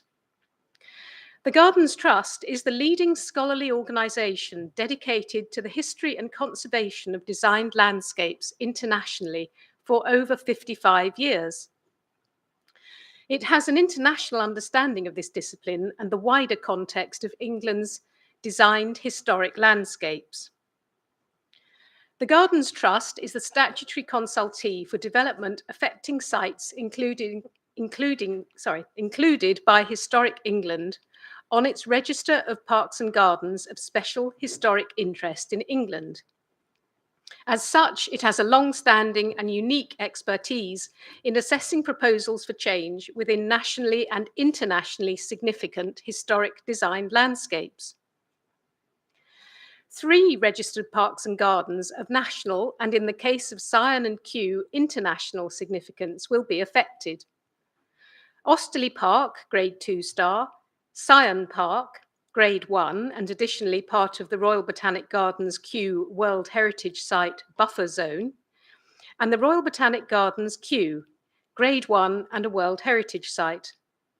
Only 1,700 sites in England are registered parks and gardens, 40% of which are Grade 2 star and 10% are Grade 1. Structures of the highest significance forming key elements of these designs will be affected. At Sion, Grade 1 Sion House, Pepperpot Lodges and London Gateway. At Kew, the Grade 1 King's Observatory and Grade 2 Isleworth Ferrygate. and at Osterley, Grade 2 Wyke Green lodges. The Gardens Trust strongly objected to the applications and asked for them to be called in for public inquiry. You will have received copies of letters setting out our reasons with my accompanying heritage impact assessment. Our initial assessment of the clear inaccuracy of the applicant's TVIA has been confirmed and amplified by analysis of specially commissioned verified photographic views prepared by MS Environmental. These views are submitted to you as part of evidence by Algra, Historic England and the Royal Botanic Gardens, Kew. The applicant's flawed heritage appraisal included no meaningful heritage assessment or any heritage impact assessment. It failed to follow guidance in the NPPF by identifying and justifying the true high level of cumulative harm to the affected heritage assets. In reality, the schemes thus breach planning policies for heritage assets in the London Borough of Hounslow's local plan and the new London plan.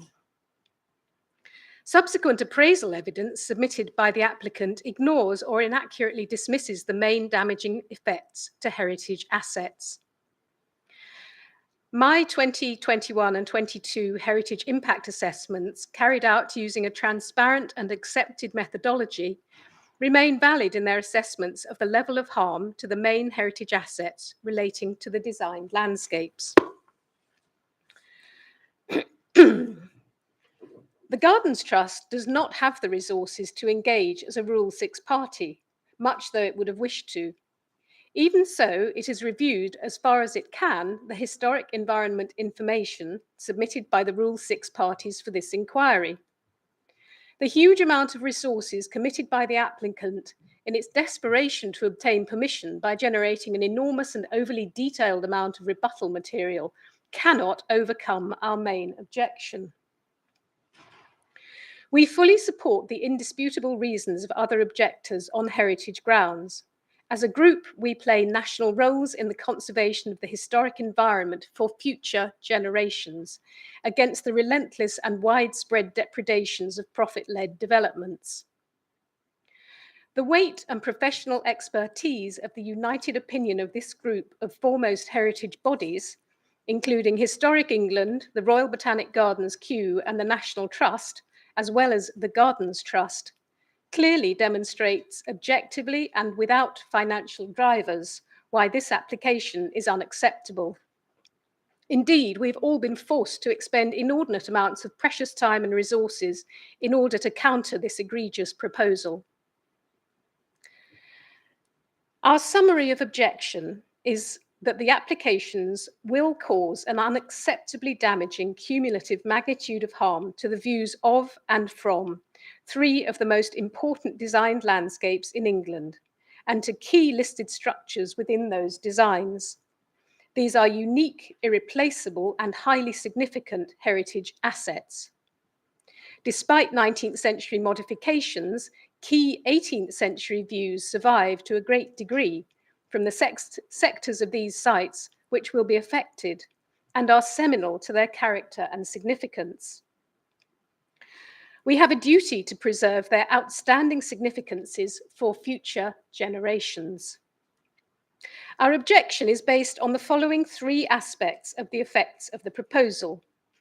The first is the level and extent of harm to views in three nationally significant landscapes. The level of harm inflicted on three such significant designed landscapes is unacceptable. The affected sectors of the settings are at present visually relatively undamaged. While the Gillette Tower is a later addition visible in views from all three registered parks and gardens, it sensitively contributes to these historic views in form as a quasi-church tower. Because of visual damage to sectors elsewhere in each site, these sectors are all the more valuable to the individual sites and key features within them. The situation of the developments on high ground will have a considerably worse effect than existing developments which are currently visible from these designed landscapes. In addition, these views will be considerably damaged by nighttime light pollution, which is surprisingly low. The design ethos of the English landscape style, on which all three sites are based, is predicated on sequences of dynamic views. These are experienced by the visitor while in motion from successive viewpoints along integral ornamental routes, including drives and paths. Specific views identified are thus only samples of multiple successive views, as it's impossible within our resources to illustrate all the affected views. Numerous other views will be as badly affected. Syon Park will suffer damage to its significant design views and setting, additional to that which we originally identified from the current main drive. In particular, the view out over the Grade 1 Robert Adam Main Gateway, the Lion or London Gate, from the former main North Drive across the park and the Park Lake, one of Syon's surviving iconic scenes of cattle in Parkland. Our second point is the damage to the setting of the last undamaged reach of the Arcadian Thames between the Royal Botanic Gardens Kew World Heritage Site and the Syon Park buffer zone. This is the last and most important sector of Kew's Thameside setting to survive undamaged. This reach of the Arcadian Thames, flanked by Kew and Syon Park, has been celebrated nationally and internationally since the early 18th century. In modern times, it has been identified by many scholars as being of key significance in the development of the English landscape style. Unfortunately, the high significance of the river itself as a cultural artifact, with the many aspects which combine in this significance, is not recognised by a planning designation. The significance of the dual work at Kew and Syon by Britain's foremost and internationally influential 18th century designer, Lancelot Capability Brown, is unique as a pair of landscapes linked in design terms by Brown in such a prominent and influential position. Each design draws on the other and the river setting as reciprocal borrowed landscapes. Key views which survive without modern intrusion, or those which can easily and beneficially be restored, will be considerably damaged, particularly the internationally significant views of Syon Park from Kew and the riverside towpath. In particular, the outlook from the seminal 18th century Capability Brown Syon Lawn across the Arcadian Thames to Syon House and Park, and secondly, from the Woodland Walk in the southwestern zone at Kew through the tree screen from the southeast, the direction of the so-called Canaletto view. Both are part of Brown's scheme. The development will appear above the tree line, forming the backdrop to both internationally significant landscapes and Grade 1 listed Syon House, which forms the main feature in Kew's borrowed views of Syon Park. These areas of Kew's setting possess priceless attributes which contribute to the outstanding universal value. Our third point is a practical one. Visual mitigation is impossible. It is clear that visual mitigation of the upper levels of the development above the tree line affecting all three sites is impossible. Key views will be permanently damaged. The alien form and materials of the buildings will badly damage the Arcadian characteristics with an imposing modern intrusion. Inevitable tree loss will expose still further the alien structures. The trees forming the screen for the lower level of the structures in all three sites are not a long-term, guaranteed and sustainable solution. Screening relies in large part on mature and over-mature tree belts and lines remaining in situ on land over which the applicant has no influence. Despite the applicant's recent evidence on arboricultural matters for Syon, we reiterate that the retention of the vegetation affecting all three registered parks and gardens is not guaranteed and may not last long given age, condition, increasing extreme and unpredictable weather events, and pathogens. Replacement of screening trees affecting all 3 sites is not in the control of the applicant to guarantee it in perpetuity. It is neither guaranteed by ownership or management agreements, nor necessarily is it historically or ecologically appropriate. Replanting and views management in the 3 sites should respect the 18th century planting schemes. The planting has been supplemented and in some cases overtaken by more dense screening, which is historically inappropriate, and if removed for restoration purposes would leave the development still more starkly visible. In conclusion, this proposal would be unacceptable were it to damage only one of these landscapes. Our decades of experience as the statutory consultee for all nationally significant designed landscapes inform us that it is extremely rare, perhaps unique, that 3 highly significant designed landscapes containing important key features and structures are affected to this serious degree by irreversible damage from a proposal. This will have a consequent highly damaging effect on the UK's national cultural heritage. The level of damage caused to the setting of 3 sites of exceptional significance is sufficient that, with reference to NPPF paragraphs 199 and 200, the 2 applications should be refused. Regarding paragraph 202 of the NPPF, this proposal will lead to damage at least at the upper end of less than substantial harm to the significance of many designated heritage assets. The weight given to that harm is particularly high given the significance of the historic assets affected cumulatively.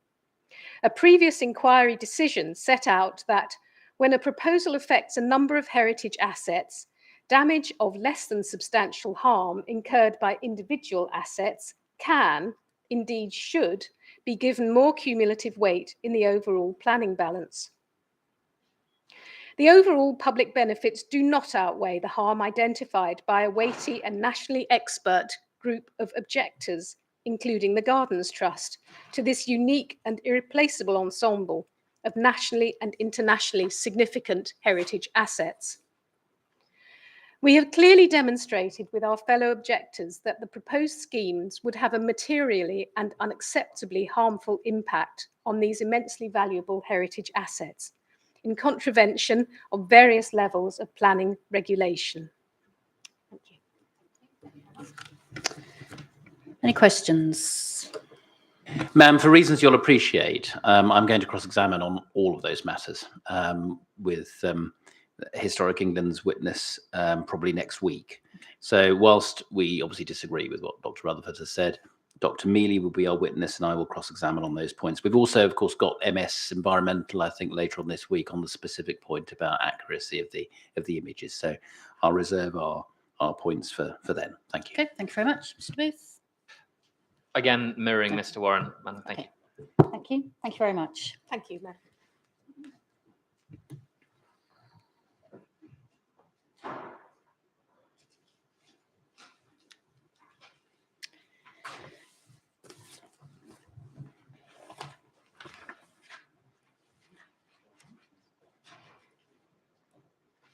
Could I have a copy?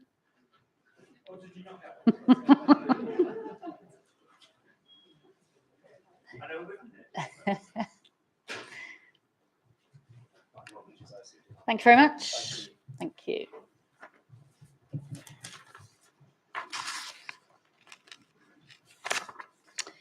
So next we've got Mr. Garner. Yep.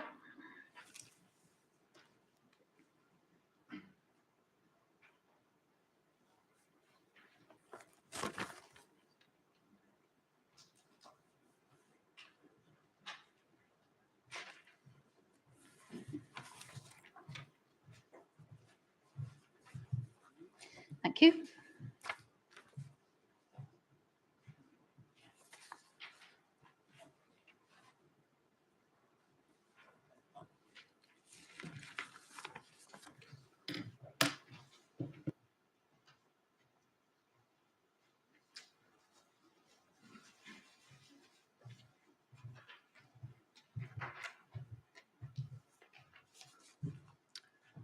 Right. Well, hello. I'm Keith Garner. I'm a consultant to the Royal Botanic Gardens Kew. And I have a statement from Georgina Darroch, who's the Government Affairs and World Heritage Manager at Kew. And she can't be here today, so I'll read this on her behalf. And thank you for letting us come to talk to you. So the Royal Botanic Gardens Kew is the custodian of the Kew Gardens World Heritage Site. Whilst we have not sought rule 6 status at this inquiry, this is not because the proposals are not of considerable concern to us. As a charity, we have had to keep under review the costs and resources committed to inquiries in recent years, which have included Chiswick Curve, Albany Riverside, and Citroen Garage inquiries. The fact that reasons of cost constrain the Royal Botanic Gardens Kew to participate in the inquiry by written representations only should in no way be interpreted as indicating a lack of interest or importance in the matter from its perspective. The matters to be raised are of the utmost importance to us. The Royal Botanic Gardens Kew has taken a close interest in the planning applications for the Homebase and Tesco sites due to their potential impact on the southwestern parts of Kew Gardens that up to now have been largely unaffected by modern development. The planning applications would damage the integrity of the World Heritage Site as referred to in the Statement of Outstanding Universal Value, particularly given the high degree of interconnectedness between the Kew Gardens World Heritage Site and Sarn Park, which forms part of the World Heritage Site buffer zone. Kew Gardens has a formative relationship with the river, which has been a key influence for successive landscape designers. The intent has always been to increase the Arcadian and rural experience at the site, and so the relationship with the Thames has been carefully managed to maximise this atmosphere, whilst the setting around Kew Gardens has historically changed. There are carefully controlled ground level views in and out of the gardens, predominantly shutting out urban views to reinforce the sense of a rural, exotic, and otherworldly landscape. The expansive vista across the Thames to the Capability Brown designed Arcadian landscape and classical buildings of Sarn Park are one of the key instances where an external view has been opened up and visually linked, contributing to the character and design intent of the Kew Gardens landscape. In terms of contribution to outstanding universal value of the World Heritage Site, this vista includes the work of internationally famous landscape designers, illustrating significant periods in the 18th and 19th century garden design and the influence of the site in diffusing these ideas around the world. The relationship with the Thames at this point of the gardens epitomizes aspects of the English landscape garden movement, which is a key contributing attribute to the World Heritage Site's significance. We very much support the case made by Alfie Stroud of Historic England in his proof concerning the harm these applications will bring to the outstanding universal value of Kew. This harm to the outstanding universal value of Kew is illustrated in AVRs by MS Environmental in their viewpoints 1 from within the Kew World Heritage Site and viewpoint 2 from the Thames Path within the World Heritage Site buffer zone. The Royal Botanic Gardens Kew considers both these views from within the World Heritage Site and its buffer zone as contributing to the setting and outstanding universal value of the World Heritage Site. I would also like briefly to mention 2 points we made in our written representations to which the Council and the applicant have responded in their proofs. Firstly, we point out that the applications, particularly Homebase, will be seen from parts of Sarn Lawn.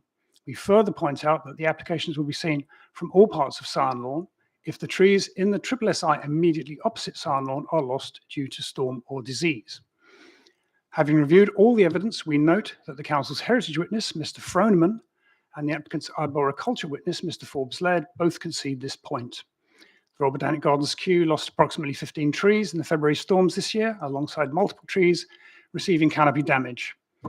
With recent studies having shown that climate change is driving a significant future increase in the occurrence of intense, slow-moving storms, the increased risk of tree loss in the future is a critical concern. Secondly, concerning the remark by the applicant's heritage witness, Chris Mealy, that we have made opportunistic assertions concerning the opening up of a view from within the southwestern zone towards Sarn House, the so-called Canaletto view, and that this is not reflected in the current version of the World Heritage Site Management Plan. It is true that the current version of the World Heritage Site Management Plan does not contain a specific policy concerning the re-establishment of a view from the southwestern zone of Kew towards Sarn House. But it is important to note that the World Heritage Site Management Plan is a working document, and reviewing and prioritising potential enhancements to outstanding universal value is part of the regular monitoring cycle and key to our ongoing responsibility to preserve and promote the special interest of the World Heritage Site. As it stands, Syon House can be seen through the tree screen from the Woodland Walk in the southwestern zone. The extent of visibility can be verified during the accompanied site visit on the 28th of March. The fact that it has not been recently maintained as a view does not negate its significance or potential for establishment in the future. Should the inspector, should you wish to pose any further questions or points of clarity to the Royal Botanic Gardens queue during the inquiry process, then we will gladly respond in writing. The Royal Botanic Gardens queue will actively monitor the progress of the inquiry and may submit further written information if it is considered that this would be helpful to you and in the light of evidence presented by the other parties. Thank you. Thank you very much. Any questions? No, ma'am. I would only point out one thing, I think, just to so that Mr. Garner hears this and also you're aware of what Mr. Forbes-Laird will say. On the second page, the paragraph beginning, having reviewed all the evidence, says that Mr. Forbes-Laird concedes a point, which I think is the point about applications will be seen from all parts of Syon Lawn if the trees opposite are lost due to storm or disease. So we'll hear, I'm not sure that is entirely accurate, but we'll hear from Mr. Forbes-Laird, obviously in due course, but I just mark. There's about 2 or 3 paragraphs in his proof where he talks about that, the loss and the consequences of that, and other buildings come into view. So I think strictly, it's the accuracy of the both concede this point that I'm putting in doubt, and we'll hear from him obviously in due course. Okay, thank you very much. Mr. Booth. Madam, just a couple of very brief points. Firstly, and it was just to understand, Mr. Garner, I know that you are a consultant at Kew. It was just trying to understand in what role you served as a consultant. I'm an architect by profession, and I monitor planning applications and prospective developments. Well, my main principal role is monitoring planning applications and prospective developments in the vicinity of the World Heritage Site. So I look at, for instance, at this one, we went down and looked at it and tried. Well, I kind of monitored the meetings in Hounslow when it was being, first mooted, and then when it's submitted as a planning application, trying to gauge whether there was an impact and bringing it to Kew and decide, and they then decide what to do about it. That's very helpful. Next, and it's picking up the point on your second page when you refer to Mr. Frodeman. It's just really a point of reference because I'm not sure you'll be here when Mr. Frodeman gives evidence himself. It's absolutely right that his written evidence does volunteer that from part of Syon Lawn he expects development to be visible. He is going to review his position in light of the evidence of Dr. Mealy, which he didn't have when he wrote that. So I just flag that with you. Third point, I just wanted to ask you this. I mean, in terms of what you say about trees, what would be visible in the event that trees are damaged and lost, I wanted to understand whether you yourself had considered what other development would be visible, quite apart from the proposed development, in the event that the trees cease to exist, as you suggest. I mean, have you given that any thought? I know this Mr. Froneman mentioned that. I mean, I'm here reading a statement from somebody else, but I know what you're talking about. We are aware of other developments in Brentford, the Brentford Town Centre development. There are other developments to the right of the Syon outlook. Now, I mean, I would say, I don't know what Georgie would say, but I would say the fact that, say there was storm damage in the Triple SI, which we say is. I'm sorry, you said that you wouldn't. No, you're not sure I thought I didn't. Derek, no. You never have to wait for me. You keep cracking on. The fact that storm damage to trees in the Triple SI might reveal other buildings, and we haven't considered that particularly. I mean, I do know that there are tall buildings being built there, but the fact that other buildings may be revealed isn't a justification for what's being proposed. That would be my response. So just to be clear, I'm not putting to you that it's a justification. It's just the question I'm asking you. So if we just focus on that, the question I'm asking you is, have you considered what other development would be visible in the event that the tree belt that you're speaking of ceased to exist? No, not in this response. No, and not in our. No. written I know this is representation. not your response. Yeah. I know you've not considered it here, Yeah. but I'm just asking you now Me as a personally? consultant. Yes, you personally. Have you considered it? I mean, I don't know what you mean by consider. I've considered it. I'm aware of it. I'm aware of other developments. So in that sense, I've considered it. Yes. So you're aware that there would be other tall buildings, you say, other developments. Again, you tell me. Well, you're saying that we'd probably have to go and look at that and see what we think. But from what I know of that landscape, yeah, it's possible. Right. Okay. Just taking a note then, because I want to be clear. I wasn't telling you. I thought you'd said it, and I was trying to note down what you'd said.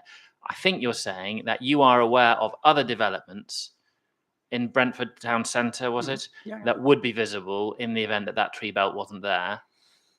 Or not? I mean, there may be visible. It may be visible. I can't say for certain that they would be. They would be buildings we've previously objected to, I would add. Right. Do you want to give me the names of any of these? Well, it's the Brentford Town Centre development to the right of the Sion Vista axis. Anything else you want to mention in this context or not?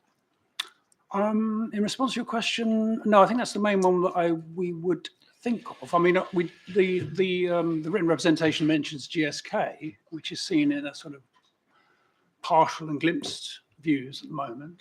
So that's to the right of those views as well. But thank you very much. Then. Thank you. Okay. Thank you. Thank you very much.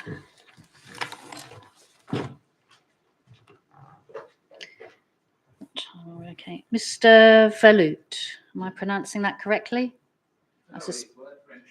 Velout.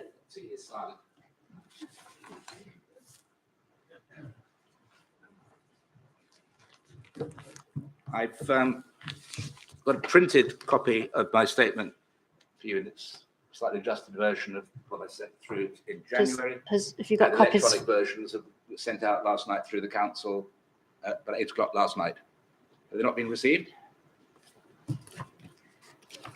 No, I don't think the I'm not sure the councillor has received it. Actually, certainly I sent the copies, and I got acknowledgement last. Yes. Okay, marvellous. But I think we might nevertheless look to photocopy what you've got there. Right.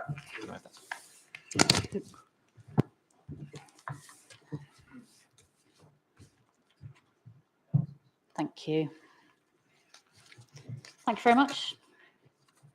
I don't know whether it assists in the copying process, but the statement only runs to 3 pages and appends an earlier statement of January and the comments I made in response to the 2 planning applications back in 2 years ago. That's a relief. I saw it ran to 17 it's on the record. pages now. Yes, yes. Thank you.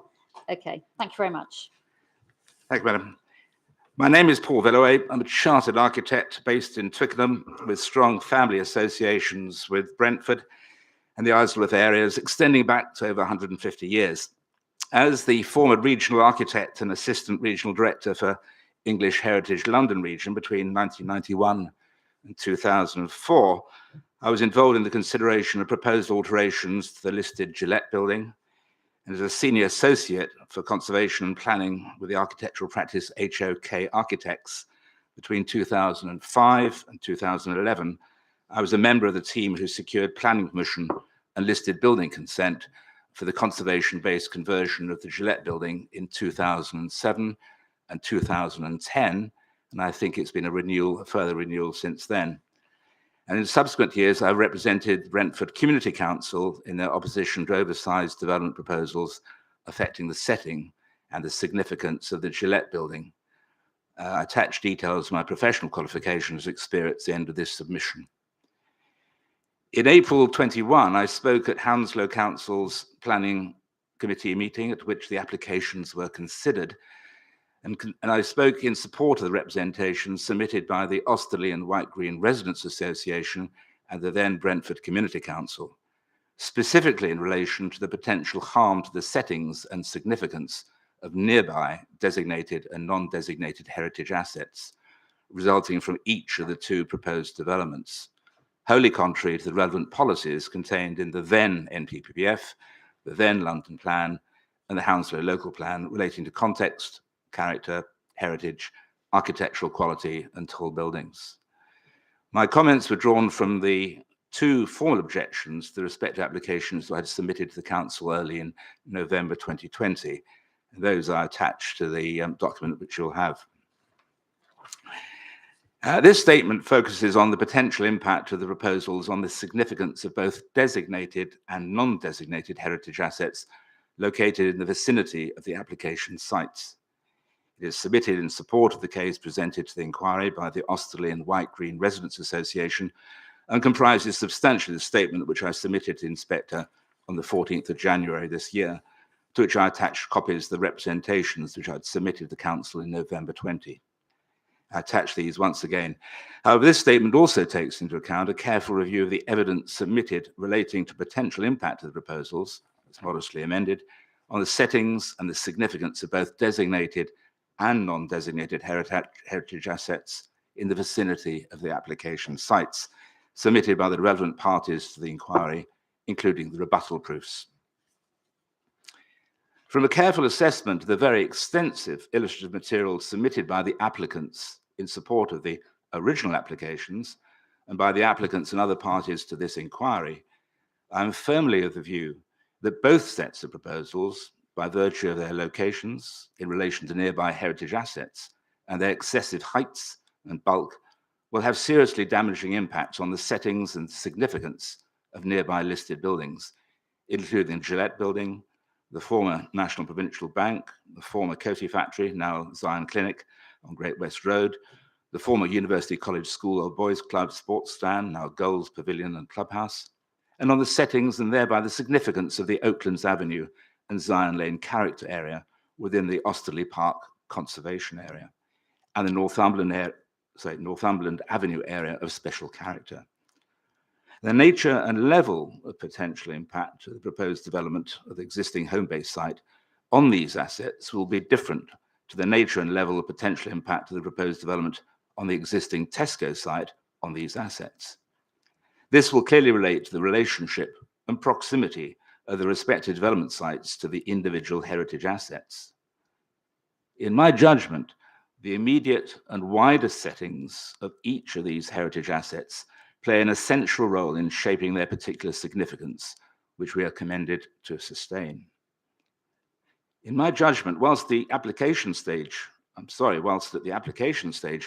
officers of both Hounslow Council and the GLA rightly acknowledged that proposals would cause harm to such heritage assets, they seriously understated the level of that harm, suggesting repeatedly that it was merely, quote, less than substantial or, quote, of a low level rather than substantial, either individually or cumulatively.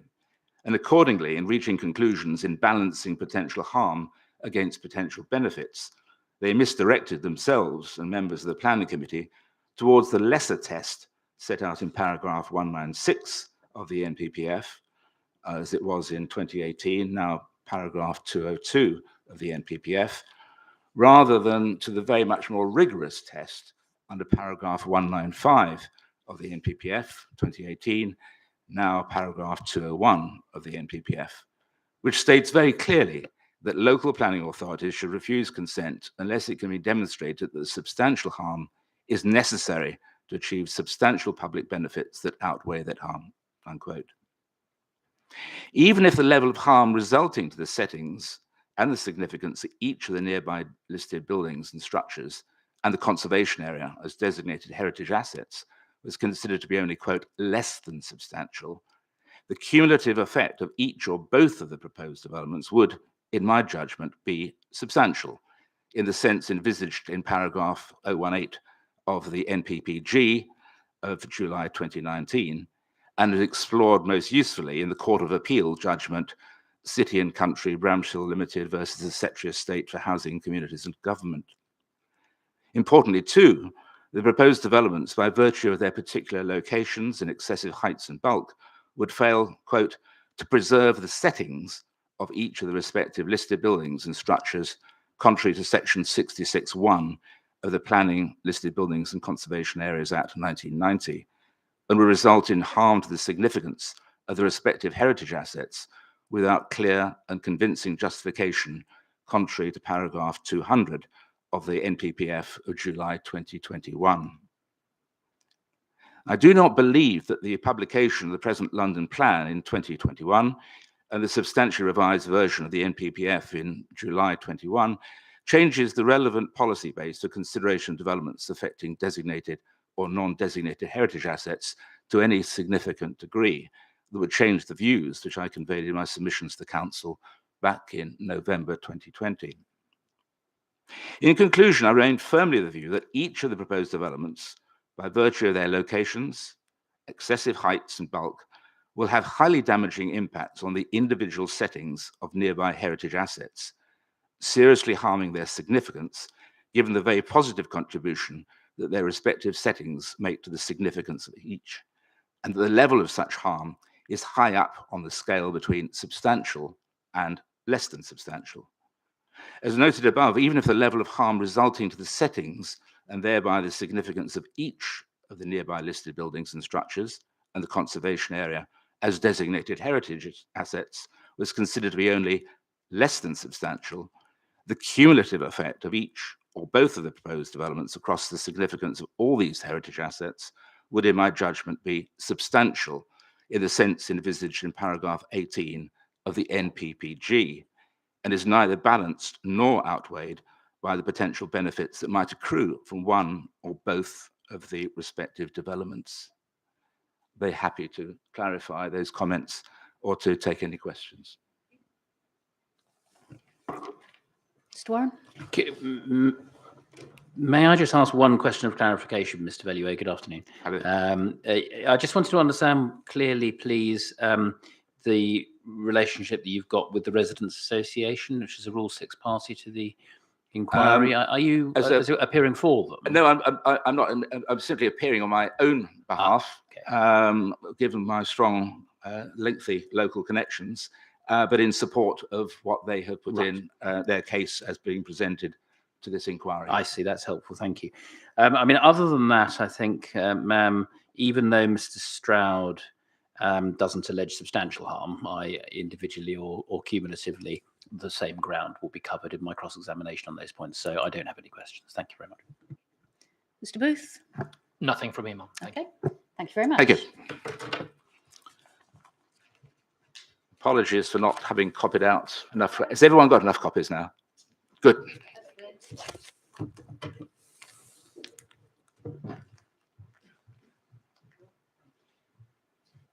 Could I just ask, when these are put onto the inquiry library, the electronic library, who's in, I don't know who's doing that, can they be in a form that I can copy and paste? Because obviously these will need to go into the Secretary of State report. I can't be writing them all out by hand, so they need to be in a copyable. Please. Thank you.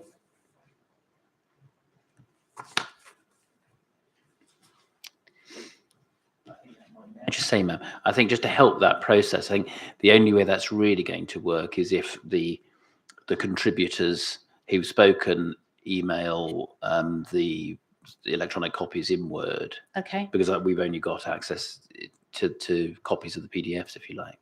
Okay. At the moment. So anybody who's here from this morning and who's just spoken, can you email a copy of what you've handed up to the, would they come to you, Ms. Shuttleworth, at the council, the email address I gave out this morning? Yes, Madam, if you get them sent here, then we'll bounce them on to those instructing Mr. Warren, and they can come to me via the PINS case officer. Right. Oh, sorry. So we're not talking about putting them up. It's a question of just you're being provided with. I need them in a version that I can copy and paste, and then. Sorry. Yes, Madam. In which case, if they come to Ms. Shuttleworth, we'll forward them on to the PINS case officer. Thank you. And have you got a list of those who spoke this morning? So people still here? I suspect not. No, I've got a list of them, but yes, they may It's well not. contacts. Yeah. Well, I think Ms Donaldson certainly isn't here, I don't think. So let's just check. We've got Miss Donaldson's gone. Mr Siddiqui, I think I saw leaving. Councillor Lukey is still here. Can you email a copy of yours to the council, please? Mr Engers? I think Mr Engers is gone. Dr Rutherford, Mr Garner, you're still here, so you've got the message. And anybody yet to speak has got the message as well. Well, so you'll Ms chase Shuttleworth those has got others. emails for those people, and so we'll Super. drop them a line. Thank you, ma'am. Thank you very much. So next we have Mr. Rogers. No. No, he's not here yet. No. I think he's coming at 3 o'clock. Okay. Mr. Firkins. Yeah. Super.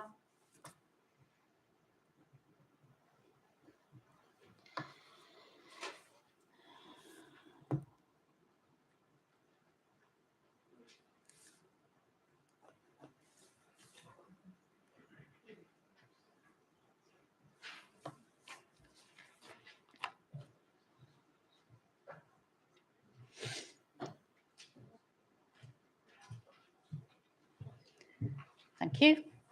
And you've got the message about needing to email a copy in. Yep. Thank you.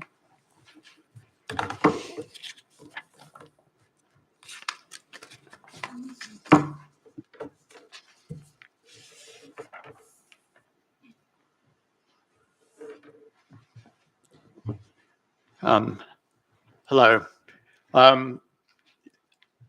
Most of what I say will be written down, but some of it won't be. I only got advice about written yesterday afternoon, which wasn't really satisfactory. Okay.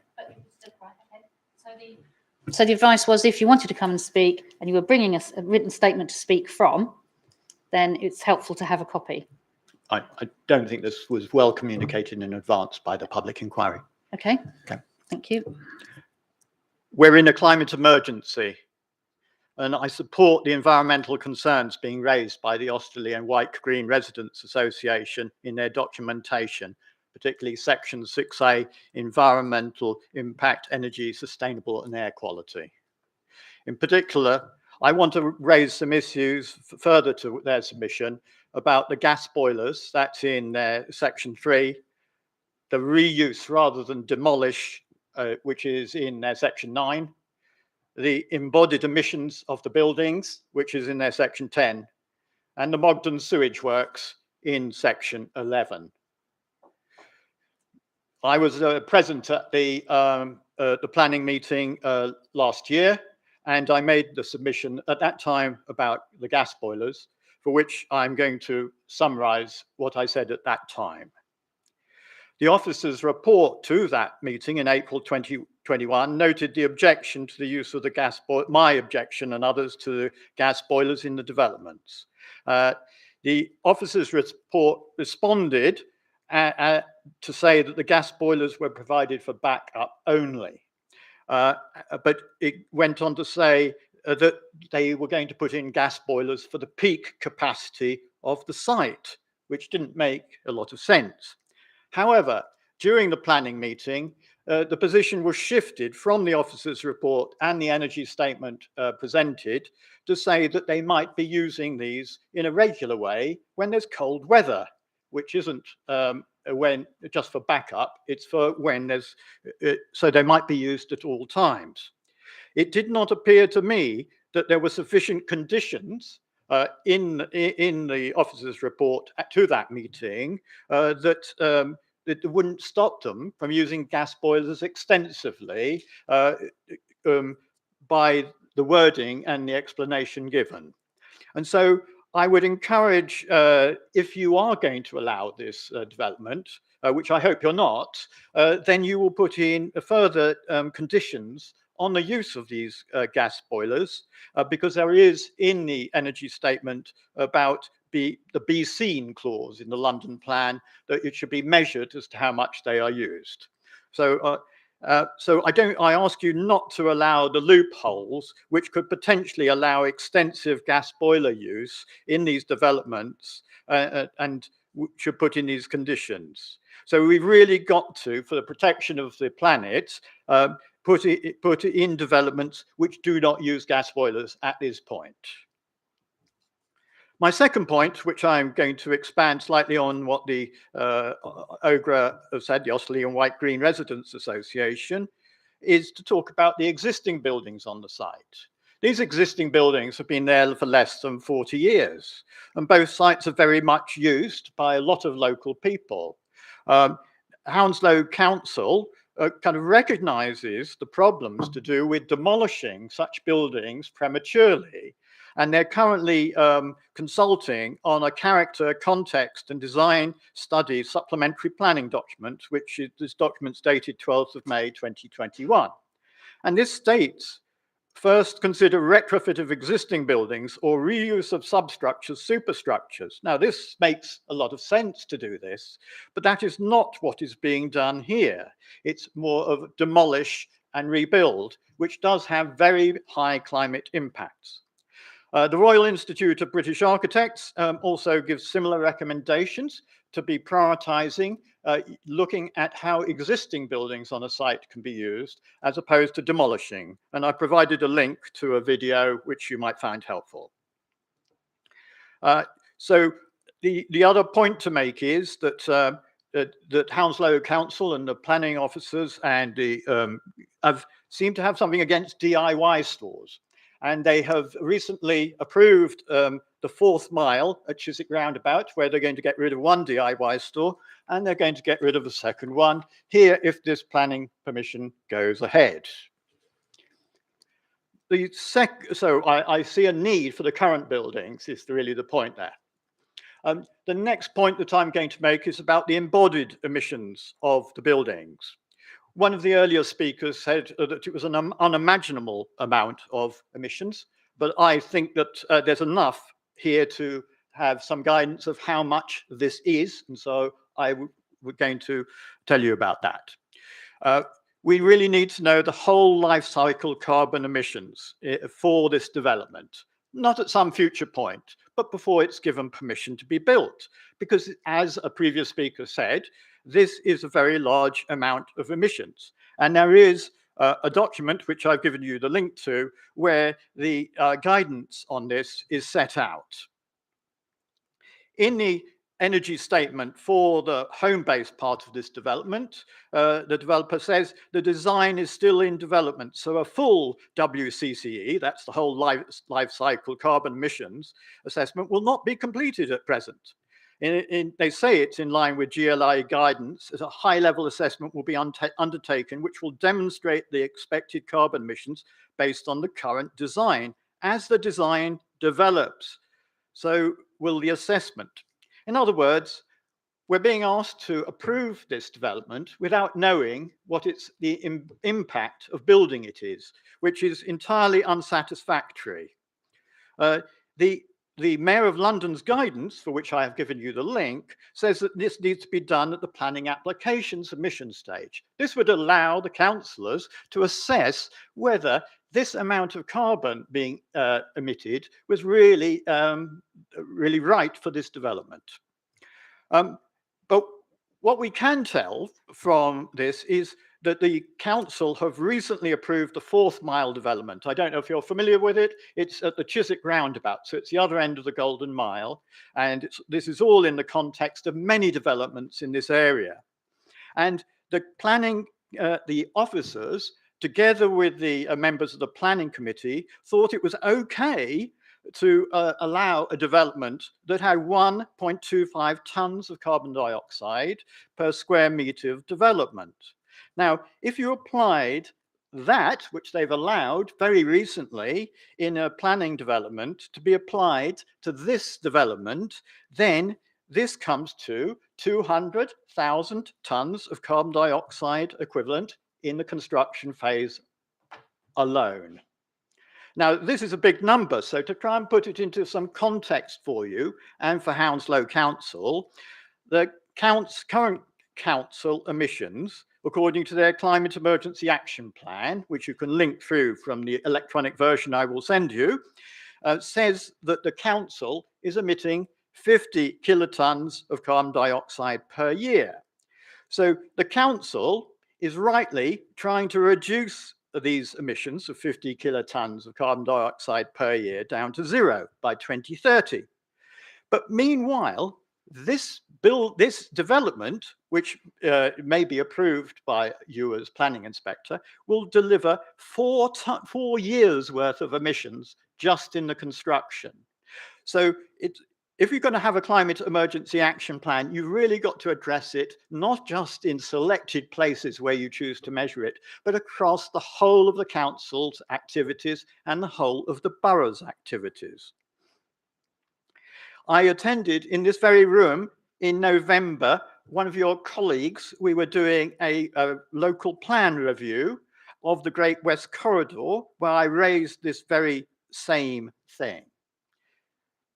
Even after they'd heard all the evidence, the council's submission in document EX091 said that the climate emergency was a golden thread running through the Great West Corridor local plan.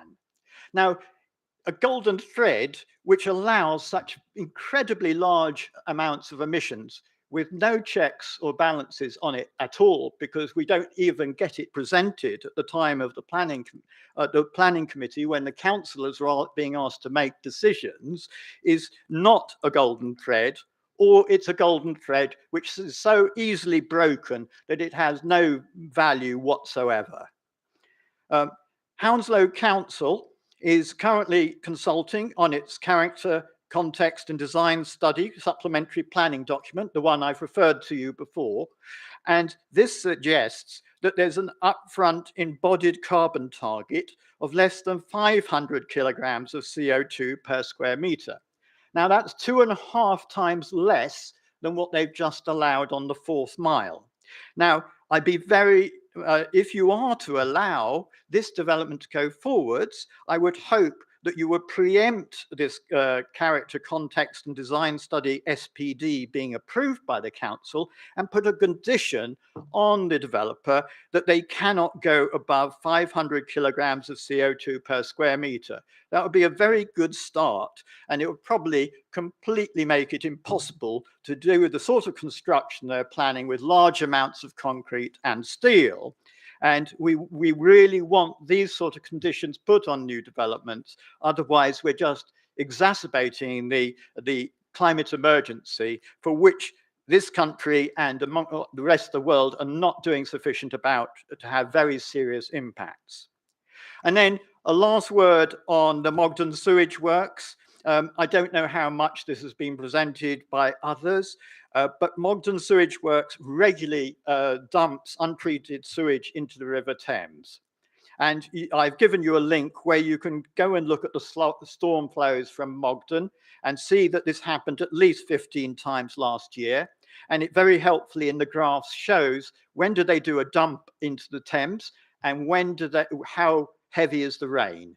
And in some cases, it's less than 10 millimeters of rain, which causes our current sewage works to be overloaded. And so these extra developments, not just this one, but all the ones along the Great West Corridor, which are proposed as an opportunity area, will all exacerbate the current prospects we had. Thames Water have recently come and done a presentation to the local community forum, which is the Isleworth and Brentford Area Forum. I give you a link. Now, they do say they're going to make some improvements, but the improvements they're suggesting don't remove the problem. It just makes it slightly better. But those slight improvements will be offset by a lot of increased development in this area, and it will also be offset by the increasingly worse storms that we're having recently. Particularly, there was a particular bad one last July, and this is just going to get worse. So those are my points, really. I'm just supporting some of the things that the Osterley and White Green Residents Association have said. I could have gone on many other topics, but like many on on our side of the room. We're not funded. We have to do this as volunteer time with the best knowledge that we can come across. Thank you very much. Do you have any questions, Mr. Warren? I don't remember, other than just to quickly canvass how you're proposing to deal with links. Well, I can't. What I need to tell you, Mr. Firkins, I can't go chasing the links that you've put in here. That's not. If it's evidence that you wanted me to see, it would need to have been attached, because things can change online all the time. There's no way of knowing that what you're directing me to or anybody to is the same when I view it as to when you viewed it or others to come might view it. Okay. Mr. Booth, do you have any questions? No questions, thank you, Madam. Okay, thank you. Thank you very much. Thank you.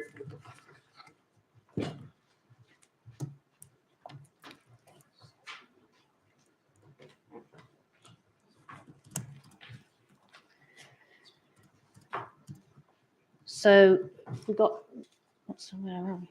So we got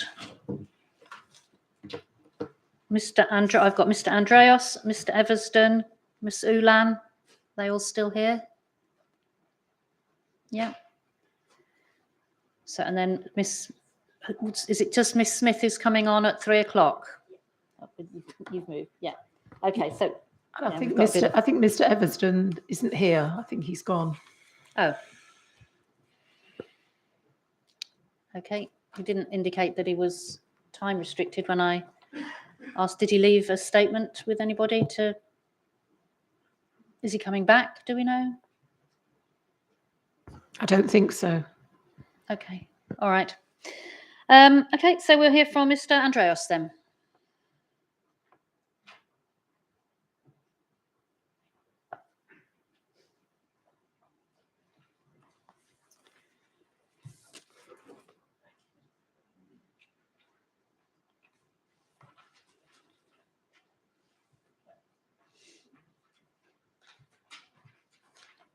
Thank you.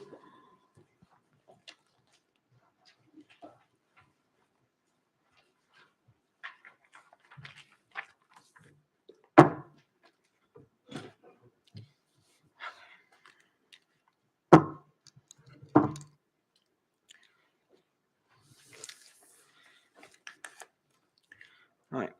My name is George Andreas, and I'm representing the White Gardens Estate in a capacity as a director on Science Management Limited.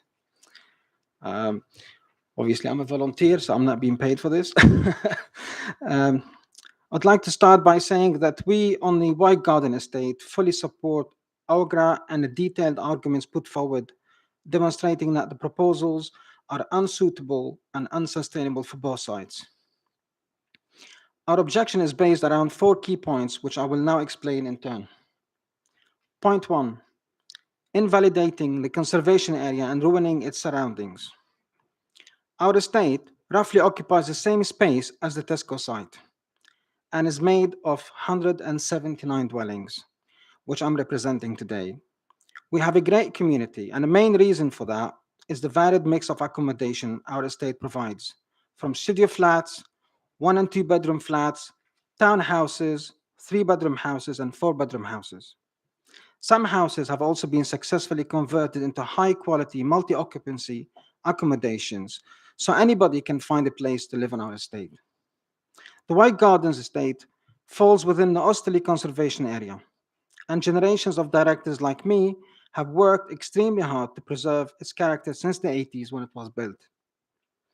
We spend around £40,000 a year on gardening alone, and a huge section of that budget goes towards maintaining a public footpath.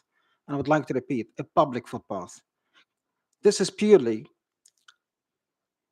basically, it covers the entire length of our estate between Sign Lane and Wood Lane, which is used by many school kids and locals alike.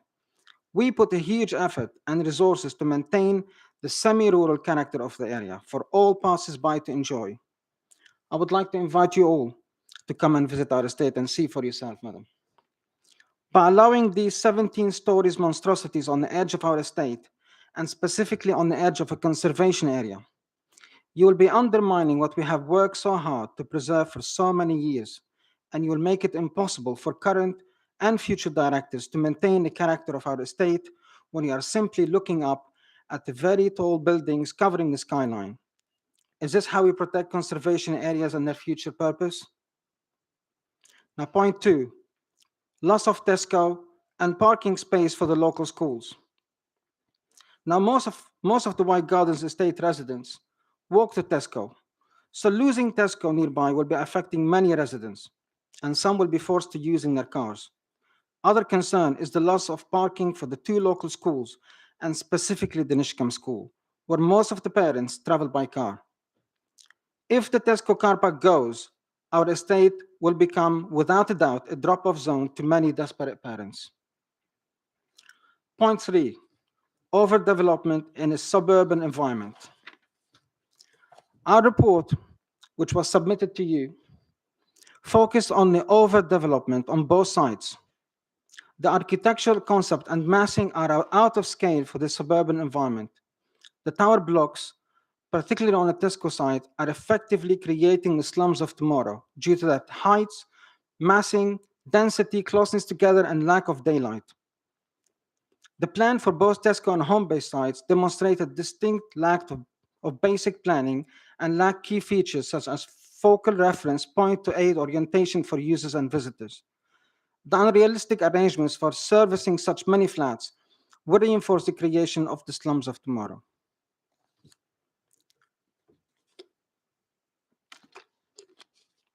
Point 4, inability of local infrastructure to support such huge developments.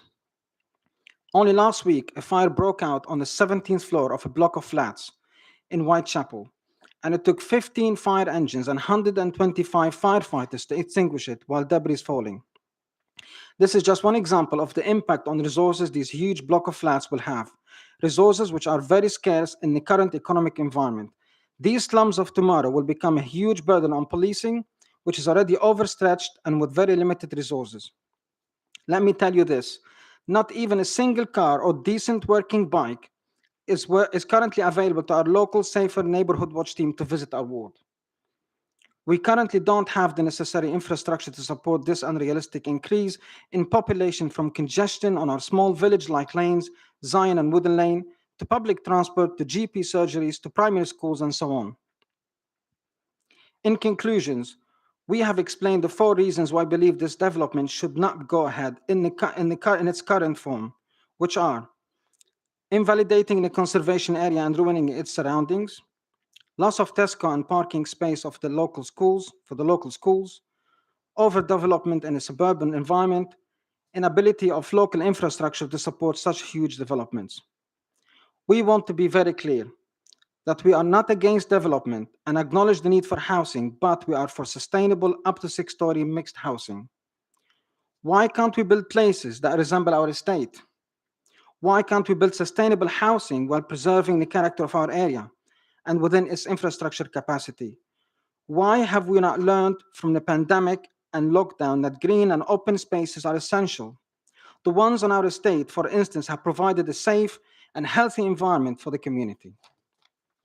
To summarize, overdevelopment on a massive scale, creation of slums and non-sustainable housing is quite clearly the opposite of what we need. Thank you for listening. Thank you very much. Just a point of clarification for me. On the top of your second page, you refer to a report which was submitted to me. Was that this report submitted at applications? That was submitted to yourself,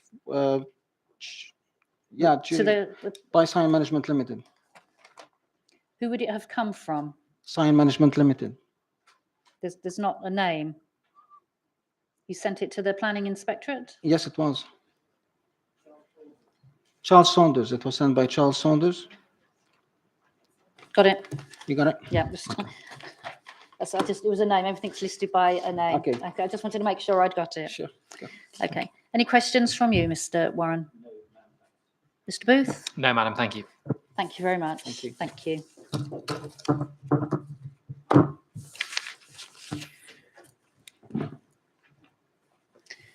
Do we have Miss Smith yet?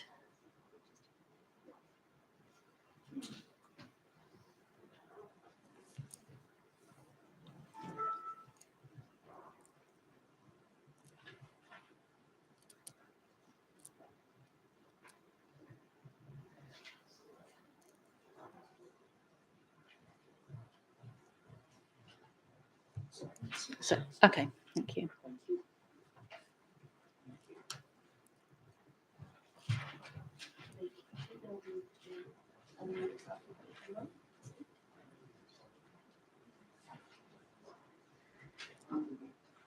Okay, can everybody see and hear me?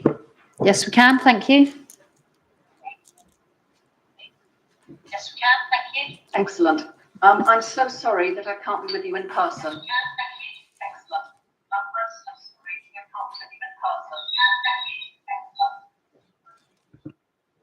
The delay on the recording.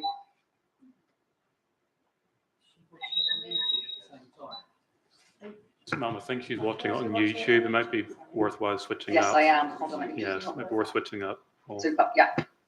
Lovely. Is that better for everybody? Yes. Yes, it is, thank you. Okay, I'll begin. My name is Sally Smith, and I'm the COO of Hounslow Chamber of Commerce and also West London Local Chambers. Hounslow Chamber of Commerce was formed in 1908, so we've been around for quite a long old time.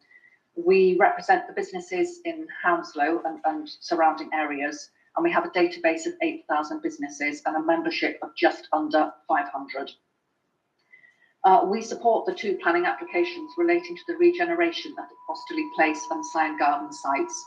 The proposals will transform 2 underutilised brownfield sites.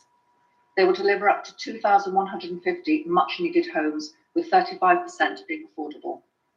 By investing £30 million in our area, this can only boost our local economy, which has been hard hit by the downturn at Heathrow. Our borough had amongst the highest number of people on furlough during lockdown, owing to the downturn at Heathrow. In March 2021, sorry, my phone's now going. In March 2021, Heathrow had the lowest passenger numbers since 1966, and cargo was down by 30%. In August 2020, Hounslow had 40% unemployment, and 75,000 related jobs were lost in Hounslow, Ealing and Hillingdon. Things are slowly beginning to improve, but it will take time to return to pre-COVID rates, and in the meantime, our workforce and borough is suffering. The CIL receipts will represent almost 4 times Hounslow total CIL income in 2019/2020, and will make an important contribution towards delivering borough-wide infrastructure projects, including day nurseries throughout the borough, healthcare improvements and large transport projects, such as the creation of the Southall Rail Link and the West London Orbital Extension. At a time when upskilling and training the borough's workforce has never been more crucial to recovery, these developments will provide much needed jobs, training programmes and opportunities for local people. Alongside this, through the construction process, the developments will provide up to 4,000 construction jobs at opportunities to include local businesses within our construction supply chains. Once operational, over 400 will be retained and created with the re-provision of an enhanced Tesco store and the provision of 5,000 square metre of mixed uses on the Osterley site. The 7 acres of new green space, including an enhanced publicly accessible water gardens and planting of over 400 new trees, will deliver immense benefits to the community feel of the area. In summary, Hounslow Chamber of Commerce strongly supports these applications. With the downturn at Heathrow, we need this investment and creation of new jobs and space for local businesses. Thank you very much. Thank you. If you just bear with me just a moment. Do you have any questions, Ms. Striak? No? And that doesn't raise heritage issues. Okay. Thank you very much, Ms. Smith. Thank you.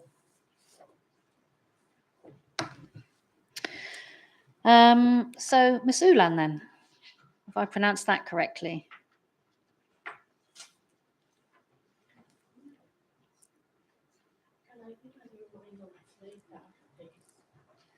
Yeah, well, if the point of asking people to take a seat, people come to the inquiries and say what they've got to say. So I need to make a note of it all. And if you didn't provide a written note, I would I would have to write it down. It doesn't mean that anybody's disadvantaged by not having a note. I've got just my own. Okay. Okay. I'm a local working mother and a key worker, and I'm here on behalf of myself and other working parents, my friends, colleagues. who are simply terrified seeing how developers, together with our council, slowly destroying our area and changing it into overcrowded and dirty concrete jungle, not suitable for living and raising children. There are many examples that our borough, including Osterley, are already full and overcrowded. Most of the points have been covered already. But the current plans for Tesco Homebase redevelopment will make this situation even worse. For example, when it comes to healthcare, our local hospital and the record-long A&E waiting times means that bringing a few thousand more residents into our area will make this situation even worse and is very irresponsible. I know for a fact that very often pregnant ladies are sent to Kingston Hospital for pregnancy care because our maternity unit can't cope. I personally know one mom who had to travel all the way to Kingston by public transport for pregnancy-related appointments. When it comes to GPs and dentists, the situation is even worse. When it comes to transport, our Piccadilly line is coping only thanks to the pandemic and the fact that many people still working from home, plus there are still not too many tourists traveling between Heathrow and the rest of London. Majority of new build developments in our area comes with limited parking or no parking at all, what puts a huge pressure on public transport, including local buses, which are already overcrowded, filthy, and usually very slow due to heavy traffic on main roads. When it comes to leisure facilities, even places like leisure centers, playgrounds, soft plays, and swimming pools are overcrowded and not accessible to everyone. I've got my own example when Snakes and Ladders, which is soft place in Scion Park, is the only one local indoor place where you can take your children during weekends and school holidays. But unfortunately, due to overcrowding, a typical day when children are not at school, it is very difficult to get inside. Sometimes parents and children have to queue for an hour or longer to be able to get inside. Just before the pandemic, I wanted to enroll my son for swimming lessons, but all swimming classes in all local leisure centers were full, and he was added to a waiting list. His number on that waiting list was 183, which means around 18 to 24 months waiting time. I have checked all swimming pools in the borough and they all had similar waiting time. On top of it, swimming pools in Hounslow have opinion of being very dirty. I finally managed to enroll my son for swimming lessons, but far away from our borough. Fortunately, I still had a car at that time, and I could drive with my child every week for swimming lessons. But since then, I had to sell my vehicle due to controlled parking zone, which was implemented in my area. Sadly, residents from my block, which is relatively new, are not entitled for residence parking permits, and we are not allowed to park on public roads. Such parking restrictions apply to most recently built new apartments. And that is another reason why local families are against the new development, as over 2,000 new flats may result in further parking restrictions. Every new development means more people in our area and less parking space for residents who are already here. I know that many people don't own cars and don't need a car, but for others, a car and parking space is simply necessary, especially for working parents who need to drop off children to childcare and arrive to work on time. I know from my own experience how difficult it is to travel by public transport with a baby in a buggy. Those are the main reasons why this new development is not a good idea. Generally, our area, Osterley, became very busy in the last few years, especially Brentford side and Isleworth side. We don't need more tower blocks in Osterley. We would definitely benefit from some sports and recreation facilities, plus family homes. Our borough suffers from a serious shortage of family homes for local working people, including NHS staff from our local hospital. That's why myself and many local parents are against this new development. Thank you very much. Any questions? Mr. Booth? No, madam. Thank you very Thank much. you. Thank you. I think it would be helpful because you did go at quite a rate there. If you could email a copy, that would be helpful. Thank you. So the only other person I have on my list is Mr. Eversden. We're none the wiser. Okay.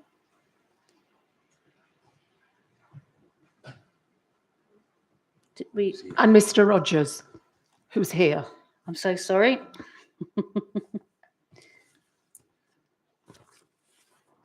Yeah, Mr. Rogers, afternoon. Sorry.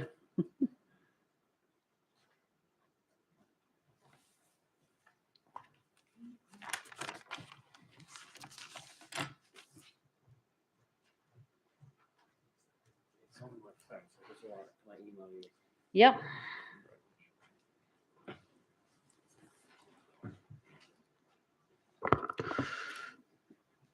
Good afternoon.